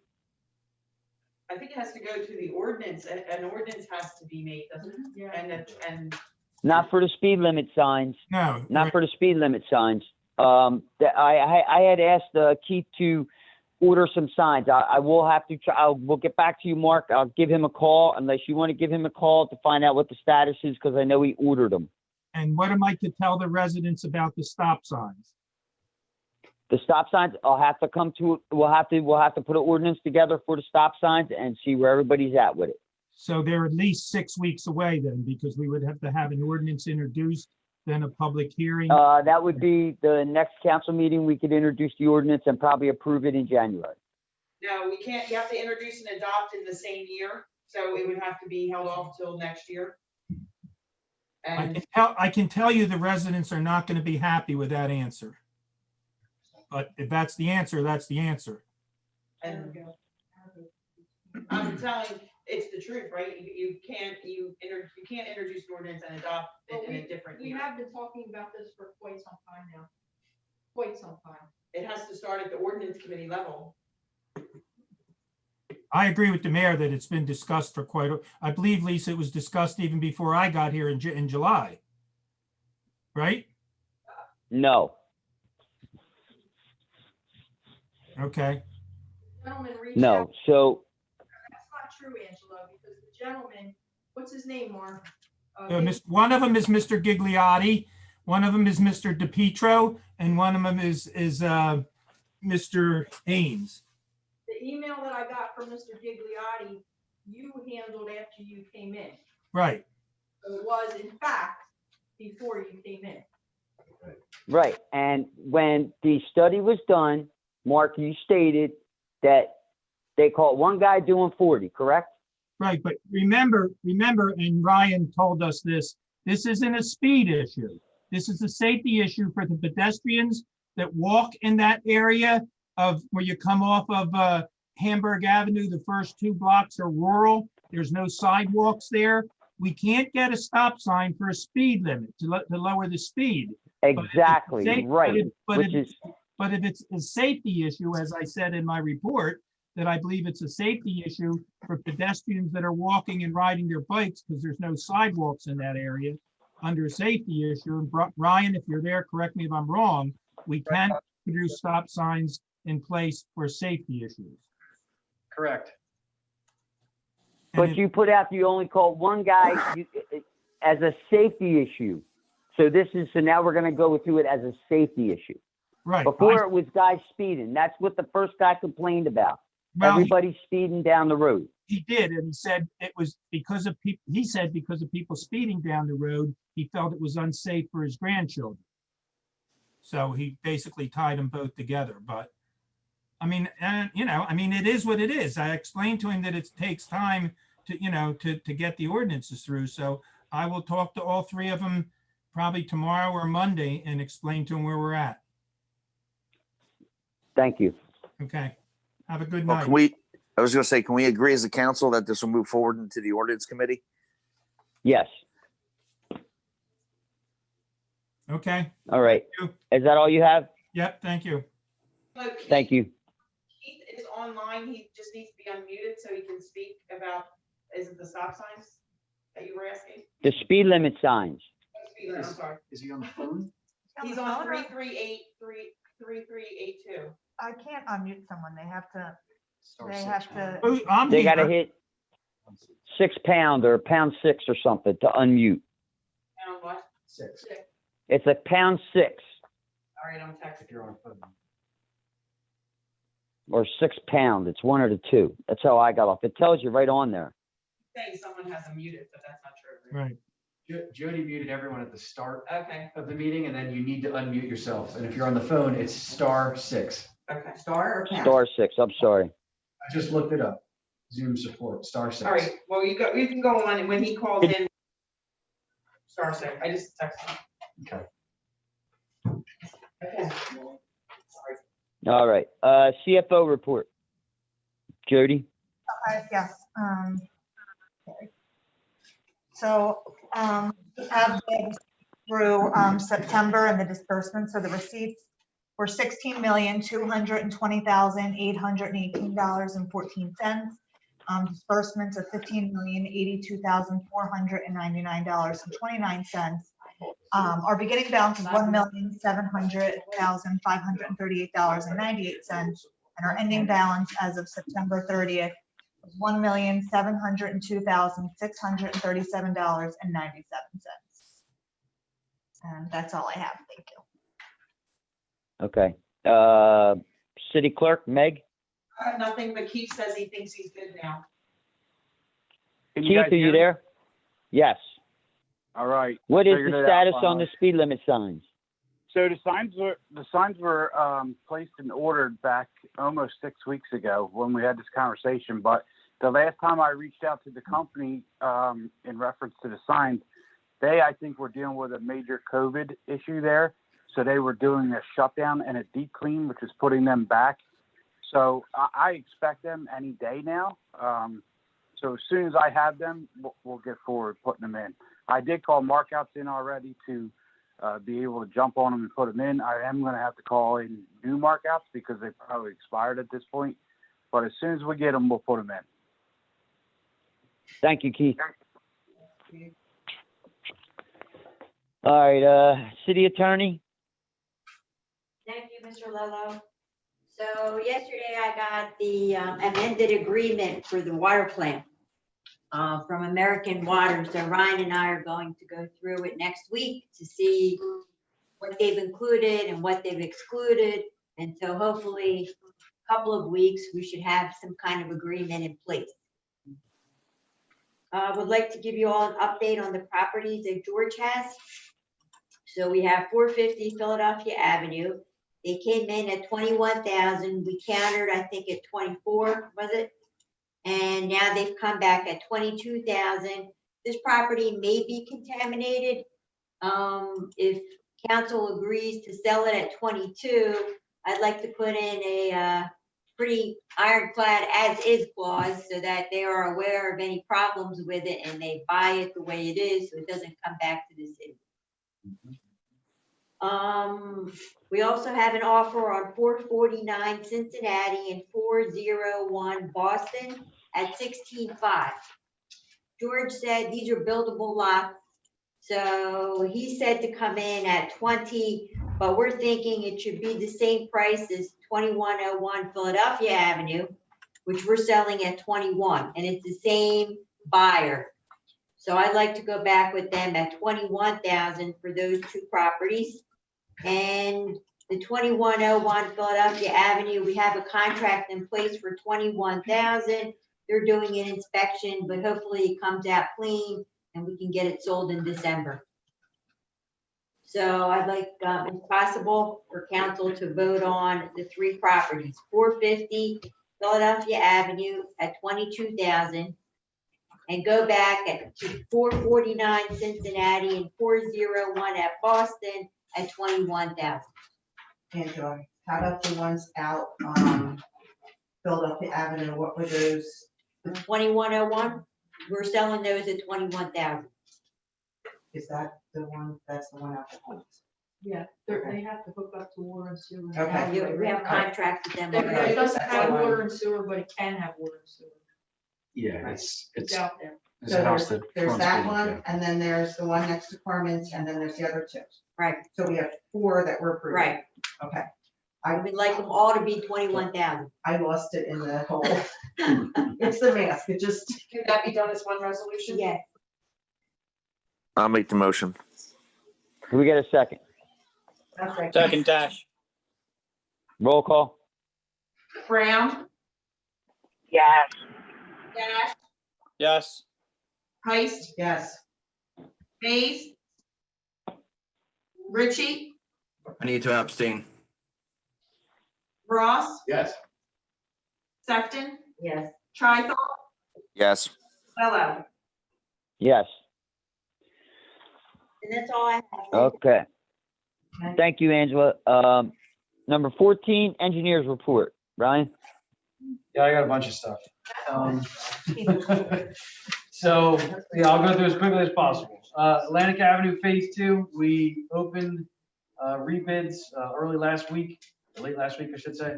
We're recommending award of alternate 1, which is 1,300 linear feet of the 1,600 linear foot path to Compass Construction Incorporated. And just a little bit of housekeeping, the low bidder on the project made a mistake in his bid, so he withdrew. We would have been able to award the full project had he been able to hold his number, but he made a pretty significant error and requested to withdraw his bid. So I think that's on there. Yeah, it's number 16. Okay, so number 16 on the list of resolutions would be to award the contract to Compass Construction. Again, this is alternate 1.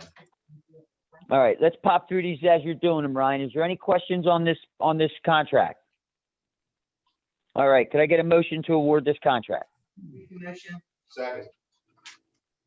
All right, roll call? Brown, Yes. Dash, Yes. Heist, Mays, Ritchie, Yes. Ross, Yes. Sefton, Yes. Trithol, Yes. Mello. Yes. Okay, so next one is related. Next one's directly related to this. Would be our inspection proposal for this phase of Atlantic Avenue. We have an inspection proposal for $29,800 for construction observation and contract administration services. It's covered by the grant. You have $250,000 funding. We just ordered a contract for 204. So it should, we're more than covered at this point. We'll actually be able to add in a little bit of work to use up all the grant funding. So moved. Okay. Could we get a motion? Have a motion? Second. Could I get a second? Second. Brown. Roll call? Brown, Yes. Dash, Yes. Heist, Yes. Mays, Ritchie, Yes. Ross, Yes. Sefton, Yes. Trithol, Abstain? Mello. Yes.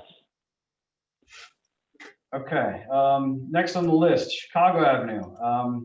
We did what was supposed to be the final paving last week. And I don't know if any of you have been out there, but we had substantial issues with the finished paving. The subgrade failed during the paving. As they were backing trucks over it, there was obviously water underneath the subgrade that began to migrate to the surface and sort of develop some pore pressure, and it sort of liquefied the soil in a large portion of the roadway. So I don't know if you've noticed, but over the last couple of days, the contractor has been out there saw cutting out areas and making surface repairs, or cutting out the existing surface and making base repairs, I should say, to stabilize the base underneath the roadway. The best thing we could do at this point is to just let it drain and sort of let it heal itself over the winter. We then intend to come back in the spring and profile mill along the curb line so that we can hold our curb line and overlay the entire road. So you'll have a brand new road surface with a repaired base underneath of it. So that is the plan. But over the winter, over the next couple of months, we will have that, sort of patched and saw cut lines and all that. So my intention with council's blessing is to write a letter to the residents to explain what happened, to explain what we're taking as corrective action, and the timeline for the finished product of when we're going to come back and resurface pavement. That would be awesome, Ryan. I appreciate that. Right, and that. Does anybody else have a problem with that? Ryan, I just have a question. The one of the largest saw patches that were cut out are right in front of my house. Okay. So I'm familiar with what you're talking about. But I'm a little bit concerned that the actual street itself isn't really very smooth, and we get large puddles of water along the curb line. Will that be addressed when they redo it? Absolutely. Yeah. Steve, I'm not gonna lie to you. It's probably the worst paving job that I've ever seen. Yeah, it's terrible. Yeah, there's no doubt. And everyone fully acknowledged that. We sort of got stuck in a spot where while we were doing the paving, the subgrade failed and there was 2 inches of rain coming that night. Yes. So we sort of made the tough decision to continue paving, try to get it covered, get it to a point where we can repair the sections that are just unstable. And then, like I said, let it drain naturally over time. Once you seal the surface with the surface course, it will eventually, underneath will drain out a bit and stabilize even farther. So again, what we'll do in the spring is we'll come in and we'll profile mill along the curb line, because we can't just lay 1.5 inches or 2 inches asphalt everywhere, because it messes up driveways, mess up all the inlets, all that. So we'll profile mill along the curb line. And what that means is we'll set the full surface course depth that we plan on putting back in, which will probably be 1.5 inches along the curb line. We'll mill down 1.5 inches.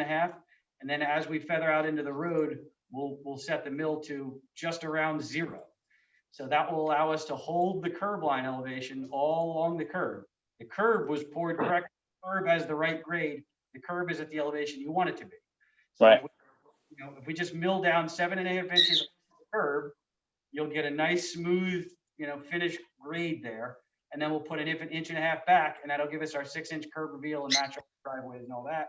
And then on the rest of the road, we don't need to mill that. We'll just overlay that portion of it, and you'll end up with a little bit steeper crossing. Okay, sounds great. We have to let the water that's in the clay that's underneath the road work its way out. That takes. That will really happen?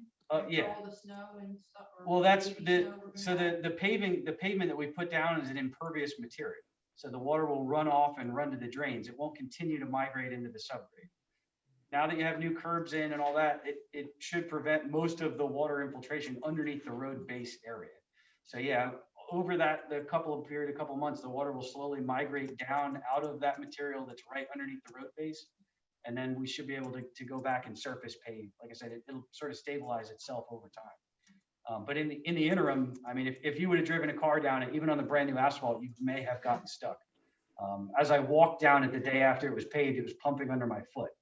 So, we didn't dare open it to traffic. We tried to keep everybody off of it, try to keep it safe. And like I said, we just are going in to do base repairs now just to stabilize things. And then, like I said, it should take care of the rest over the winter. If when we go out in the spring, there are still areas that are not stable, we'll go and do additional base repairs as needed. But again, the objective now is to just get it safe, get it to a point where we can let it be over the winter and then Brian, I got a question. Does the fire department know that it's not really good, because you were saying if your car might get stuck, if they have a fire, God forbid, on that end of the street? I don't know that there's been explicit notice to the fire department, and we've had discussions with the city about it. I mean, we can make that effort to reach out just so they're aware. It's passable, I'll say, but I wouldn't want to. I wouldn't want to rely on it as a stable road base. Let's put it that way. And okay. To order the magnitude of the problem, while they were paving, a loaded triaxle got stuck up to its axle and had to be pulled out. That's how bad the base failed during the paving operation. Like I said, it was the worst conditions that I've ever seen develop. And they ran a truck over. I mean, they worked on it all day Tuesday. The paver was out there. Command company who our contract is with was out there. Our inspector was out there. Everyone felt okay about it on Tuesday. And just as they continue to loaded asphalt trucks over it, that, like I said, that poor pressure developed and it just fell apart. So yeah, if you can reach out to the fire department, Chief Kinsley, that'd be kind of important to know for, public safety. I'll make sure I call Butch tomorrow morning so he's aware. Thanks, Ryan. Yep, absolutely. Ryan, Thank you, Ryan. Are there imperfections that are on that road, like on Beethoven, and between the 200 and 300 blocks? You've seen those? Oh, yeah, no, I mean, we Okay. walked the whole 'Cause thing. that all That- has to be fixed. That's why I said the entire road Right. will need to be overlaid. So the intersections, we'll profile mill along the straight stretches of the road. In the intersections, we'll have to work it down so that it blends into the adjacent areas. Yeah, the one intersection didn't even really get rolled because the material under it was so soft that as they pushed the roller, it sort of pushed up like if you ever rolled cookie dough, you know, it rolls up in front of the roller. That's what was happening with the asphalt. So it just got to a point where it was unworkable. So they did the best that they could and made sure as best we could that we could seal everything up and again, give it that time to drain. And then we'll like I said, come back in the spring and they'll have a nice even surface course and you won't see any of those patches. You won't see any of the underlying, material there. We also need to remind them that they can't be out there at 4:45 in the morning with their trucks running. So- I've heard from a few residents complaining that they're in bed and these trucks are outside their windows. So my understanding is that was the day that they did the pavement. They were nervous and we were sort of nervous for them because the rain was forecasted around 2:00 and they had a full day of paving. So, we had that conversation of, look, you may need to start early that day to get the paving in before the rain comes. Because if it had started raining, an inch an hour at that heavy rate while they were paving, it would have gotten way, way worse. Maybe next time when you do like an all call or something like that, know that this is gonna happen at this hour. Because I know I would have panicked if I woke up and there was a huge truck out my bedroom window running at 4:45 in the morning in the Sure. dark.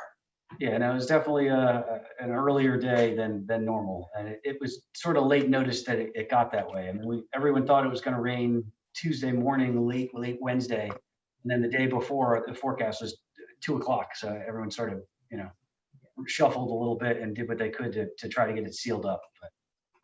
But yeah, no, I mean, anytime we're working outside of normal hours, it's definitely helpful to notify residents that they're not caught off guard and woken up in other negative circumstances there. So we'll anytime that we have time to do that, we will certainly do that. Okay, so Angela provided a pretty good update on the WIPA sale. We did get a revised agreement, so we'll have to go through that. Provide a recommendation back and meet with the utility committee again. The multi-site solar, we tried to open responses, but we didn't get any. So we're now at a phase where we could either re-advertise, which I recommend against, or begin contacting local solar companies and negotiating directly with them. We have now had one bid with no responses and one bid with a price that exceeded the estimate of where we thought we would be. So Ms. Costigan, please correct me if I'm wrong, but we do have the opportunity to negotiate after consecutive bids with those results. So that's our recommendation. We can now approach solar developers and say, look, this is what we're trying to do, and sort of negotiate terms. They don't have to respond directly to the RFP terms. We can go out, get a couple of different offers and work through them and figure out what's going to be best for this. Well, I'm in favor of that. Can we So get a am I. motion on that? I so move it. Would that go to the? Could I get a second? And then. Well, yeah, I mean, I guess it would be helpful to have a motion to have permission to begin negotiations through the committee, through the property. Correct. Committee. Yeah, that was a motion to go ahead and start approaching these companies. Can I get a second? Second. All right, let's do a roll call. You want to hold it because there's a vote. You can. Cliff, can you hear me? What is my motion? The beginning negotiations with solar developers for the multi-site solar RFP project. Okay. All right. Brown, Yes. Dash, Yes. Heist, Yes. Cliff, Mace. You're a yes? Okay. Oh my God. Richie, Yes. Ross, Yes. yes, Tufton, yes, Trithol, Yes. hello. Yes. All right. Okay, back to me. Okay, Cliff, you're with us, right? Lisa went through the state aid award that we received this year. So we now have 2020 and 2021 state aid of 290 and 285 respectively. So our recommendation is going to be to prepare them and bid them as a project. We'll get confirmation from DOT that they'll allow us to do that, but we'll give you a proposal to essentially design it as a road program to get some economy of scale there rather than doing a single road. So we'll be in with that for probably the next meeting. Let's see. I do have another agenda item, the stormwater pollution prevention plan update and the mapping that's required for NJDOT or NJDEP to be in compliance with their new GIS standards. Number 18. Correct. So our proposals for $12,000 includes land surveying, GPS mapping, the mapping, actually compiling the maps out of that data, and then the stormwater pollution prevention plan update. So. All right, I'd like to move that. Cliff, you heard that, right? Can I get a second? Okay. Do we get a second? Brown, Yes. Dash, Yes. Ice, Yes. Mays, Ritchie, Yes. Ross, Yes. Sefton, Tricol, Abstain. Lello. Yes. Okay. All right. Couple more. I have an add-on resolution. There is DOT has a transportation set aside grant for bikeways, pedestrian paths, things of that nature. It's grant documents that, we've mostly compiled before, so it's not going to take more than probably 2 or 3 hours to put the whole application together. But we need a resolution approving submission and then a maintenance commitment, which is all part of the same resolution. And that would be for the connection of the bike path along New Orleans Avenue from Atlantic Avenue to D Street Street. We devised a citywide bike path a number of years ago that stretches all the way from the train station to the lake. And this is the only section that we're missing, is down New Orleans, right, in that 7 blocks. So yeah. We could, we've submitted for this before, so it'll be a really easy application to put together. We're not worried about that part. Like I said, it's not more than a couple of hours. We just need to see you pass the resolution in support of the application, if that's something you'd like to do. Second. Can I get a motion? Second. Second, Brown. Roll call. Brown, Yes. Dash, Yes. Ice, Yes. Mays, Ritchie, Yes. Ross, okay, she just stepped out. Tricol, Yes. Lello. Yes.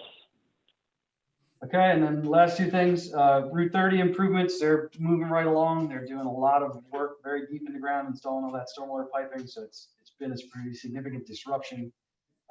But it seems to be going well. They're sorting out your water and sewer infrastructure issues as they go along. So that's been going well. And then the Wawa site, they've been in contact. They're trying to get their bonds together. They're doing some demolition work because there are residential oil tanks in addition to the fuel oil tanks on the old gas station site. So they expect to be starting construction in December. That's the last update I got from them. Yeah, they were outside. They were outside in the tanks today. So there you go. So one nice thing about Route 30 construction. I can imagine.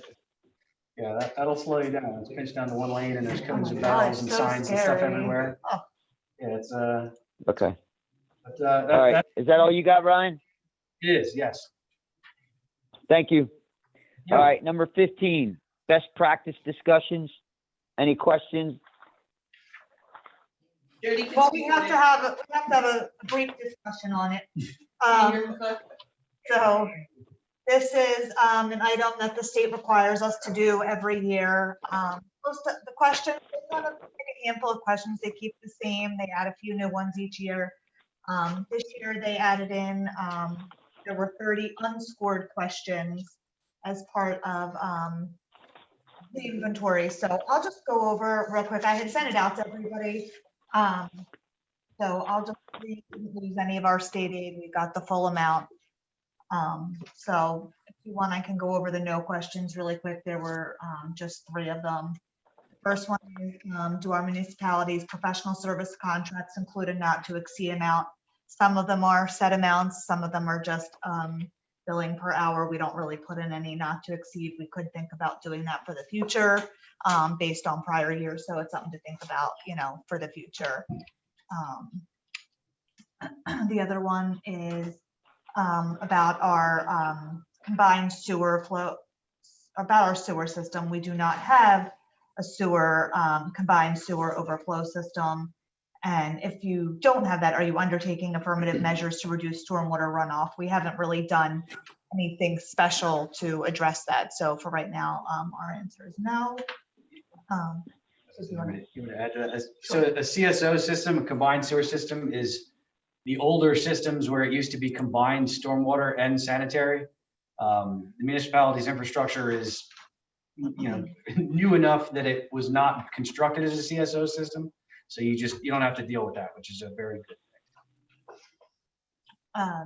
thing. And then has your, it's unscored, I'm sorry. Okay, I went over the other ones, the only ones that were scored that were no that I see. So if anybody has questions, I did send that out, so you can always, let me know if you have anything else that you have a question on. Jody, just a quick question on that. I guess because it's an unscored survey. It says, does your municipality have any restrictions on the pace of residential development? Is the ordinance that we have in place for the group homes consider residential development restrictions? I think they mean like you're only allowed so many new types of, so many new buildings at a time. Like you couldn't have more than, let's say, 100 new houses a year or something. That's how I took it. There are municipalities who put a hard cap on the development to say like, we're not allowed to build more than 20 new houses in this municipality this year. Egg Harbor Township has that. Yeah. Because they're developing so fast. Right. Correct. It's just to slow the pace of development so it doesn't just explode. Right. And I don't think we're trying to increase, not slow it down. We have the opposite problem. Set a minimum. Yeah. Okay. That's it. That was it. Thank you. All right. We're going to go to number 19. Approve agreement with Philadelphia Village for trash collection reimbursement. That's $23,000. Is that correct, Jody? You want me to talk about that at all? Yeah, you can talk about it. Go ahead. Yeah. Several years ago, back in 2016, we had a settlement. There was a lawsuit because you have to provide trash collection to multifamily dwellings or reimburse them if you do not provide the collection. There's a law, they call it the Kelly Law. So anyway, we had a settlement back in 2016. Our contract was through this year. It expires. So this is a renewal. It did go up a little bit, but we did ask our provider to see if we could try to provide the collection ourselves. And unfortunately, it's not cost effective because they just, based on their size, they need collection, more than we can really offer. So this was really the best. It's set price at least, and we'll know. And, we just felt this was the best direction to go in. I'll make that motion. And that.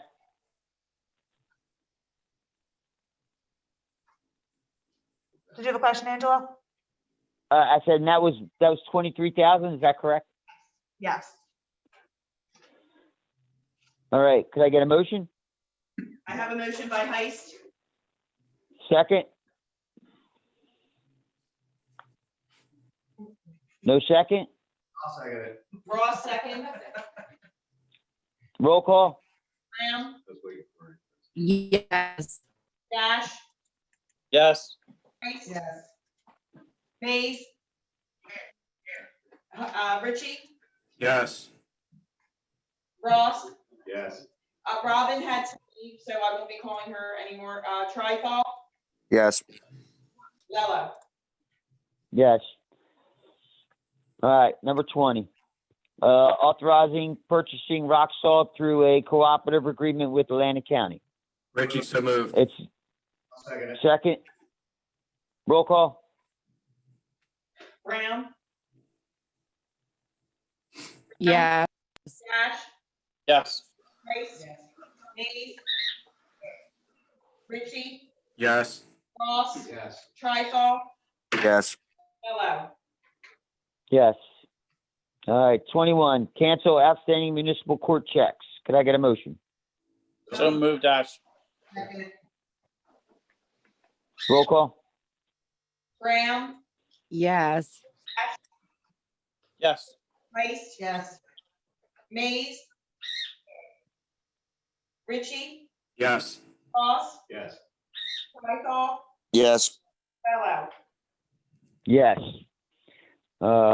22, Jody, could you explain that one? Authorizing the issuance of a sale of up to $40,000 for special emergency notes. This is, we had done a special emergency, I believe, back in 2016 for the reassessment. You can fund that out over 5 years. So next year is the final year. And if you authorize notes for that, it doesn't affect your fund balance when you are doing the budget. So we've been issuing the notes every year so that this is just we've done this every year for 5 years. Each year it gets reduced by 40,000. Okay. Anybody got questions on that? All right, could I get a motion? Reggie, so moved. Second, Trithel. Second. Roll call? Brown, yes, Dash, Yes. Price. Yes. Mays, Ritchie, Yes. Ross, Yes. Trifle, Yes. Mello. Yes. 23, authorizing contracts for certain approved state contract vendors for contract units. Could you explain that one, please? Sure. The state has basically pre-done the bidding for you. So if you purchase off a state contract, you don't have to formally bid it. So these are just authorizing some of the state contract vendors. We had done it earlier in the year. Some of the contracts expired partway through the year. So this is kind of just updating those so the contracts are all current for some of the vendors that we utilize. Okay, do you need a roll Try- call for this? Trithel makes a motion for it. I don't Can I think get a second? second, Brown, All in favor? Aye. Opposed? All right, 24, aye, budget appropriation transfers. Roll call. I need a motion to introduce. I need a motion, I'm sorry. so moved. Can I get a motion? Brown, Second? I'll second. Okay, I got the second. Roll call? Roll Brown, call? yes, Dash, Yes. Price. Yes. Mays, Ritchie, Yes. Ross, Yeah. Trifle, Yes. Mello. Yes. 25, refund overpayment of property, third quarter taxes, Core Logic tax servicing, 608 St. Louis Avenue, $1,983.71. Could I get a motion? Trithel moves. Second. Second. Roll call? Brown. Brown, yes, Dash, yes, Yes. Price. Yes. Mays. Ritchie, Yes. Ross, Trifle, Yes. Mello. Yes. 26, refund overpayment of property, second quarter taxes, Core Logic, tax servicing, 1610 Liverpool Avenue, $2,224. Could I get a motion? So moved, Dash. Is it Second. 2,200? second, Brown, Question on it. 2,300, I'm sorry, Okay. 2324. Brown, yes, Dash, Yes. Price. Yes. Mays. Ritchie, Yes. Ross, Yes. Trifle, Yes. Mello. Yes. 27, designation of 100% disabled veteran tax exempt property, 1545 Bremen Avenue. Refund property taxes paid $8,325. So moved. Second, Trithol. Roll call. Brown? Brown? Dash? Yes. Price? Yes. Mays? Ritchie? Yes. Ross? Yes. Tricol? Yes. Mello? Yes.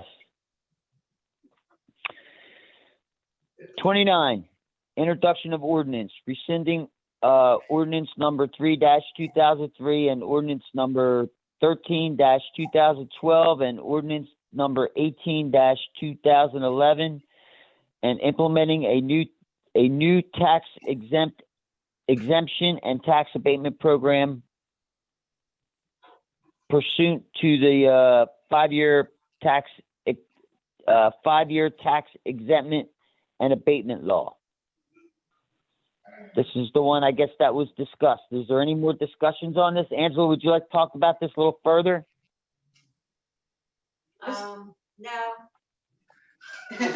It's an introduction. Angela, should It's we? only an introduction. It's only an introduction. Can I get a motion for the introduction?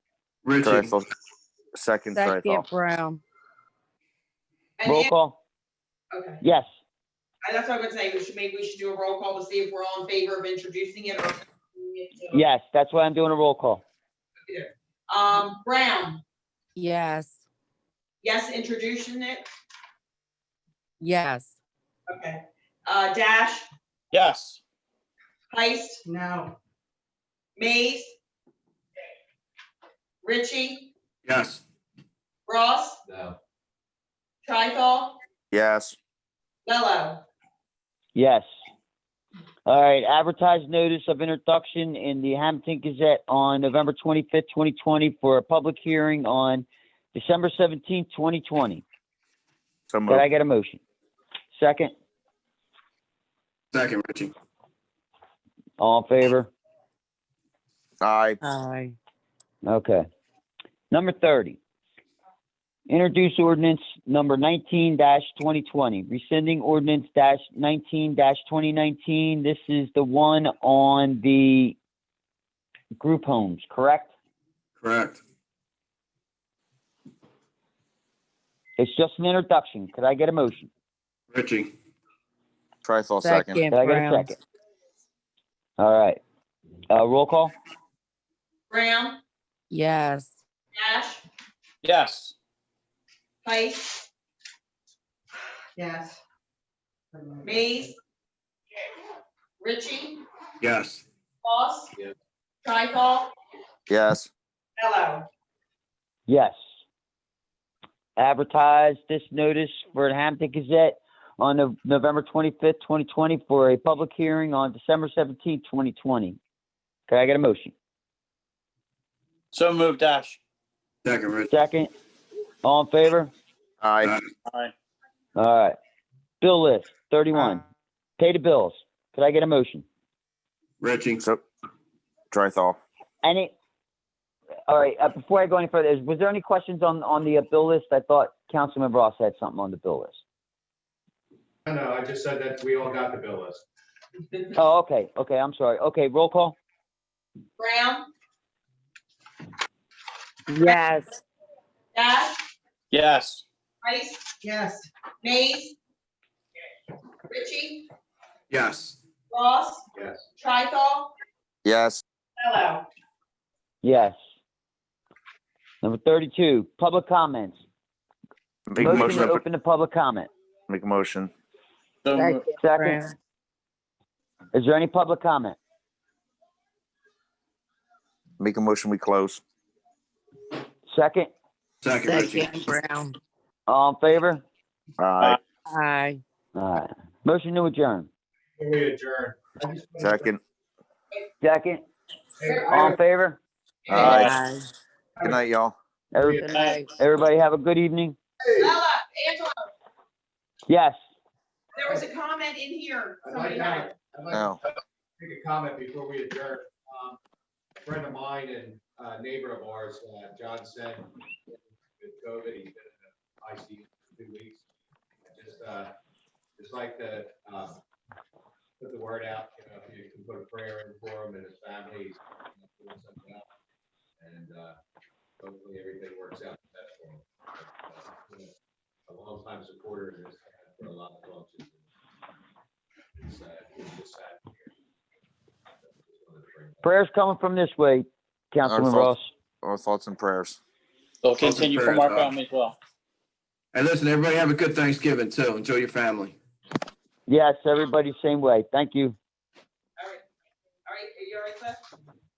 Okay, we'll talk tomorrow. I'll talk to you tomorrow. All righty. You have a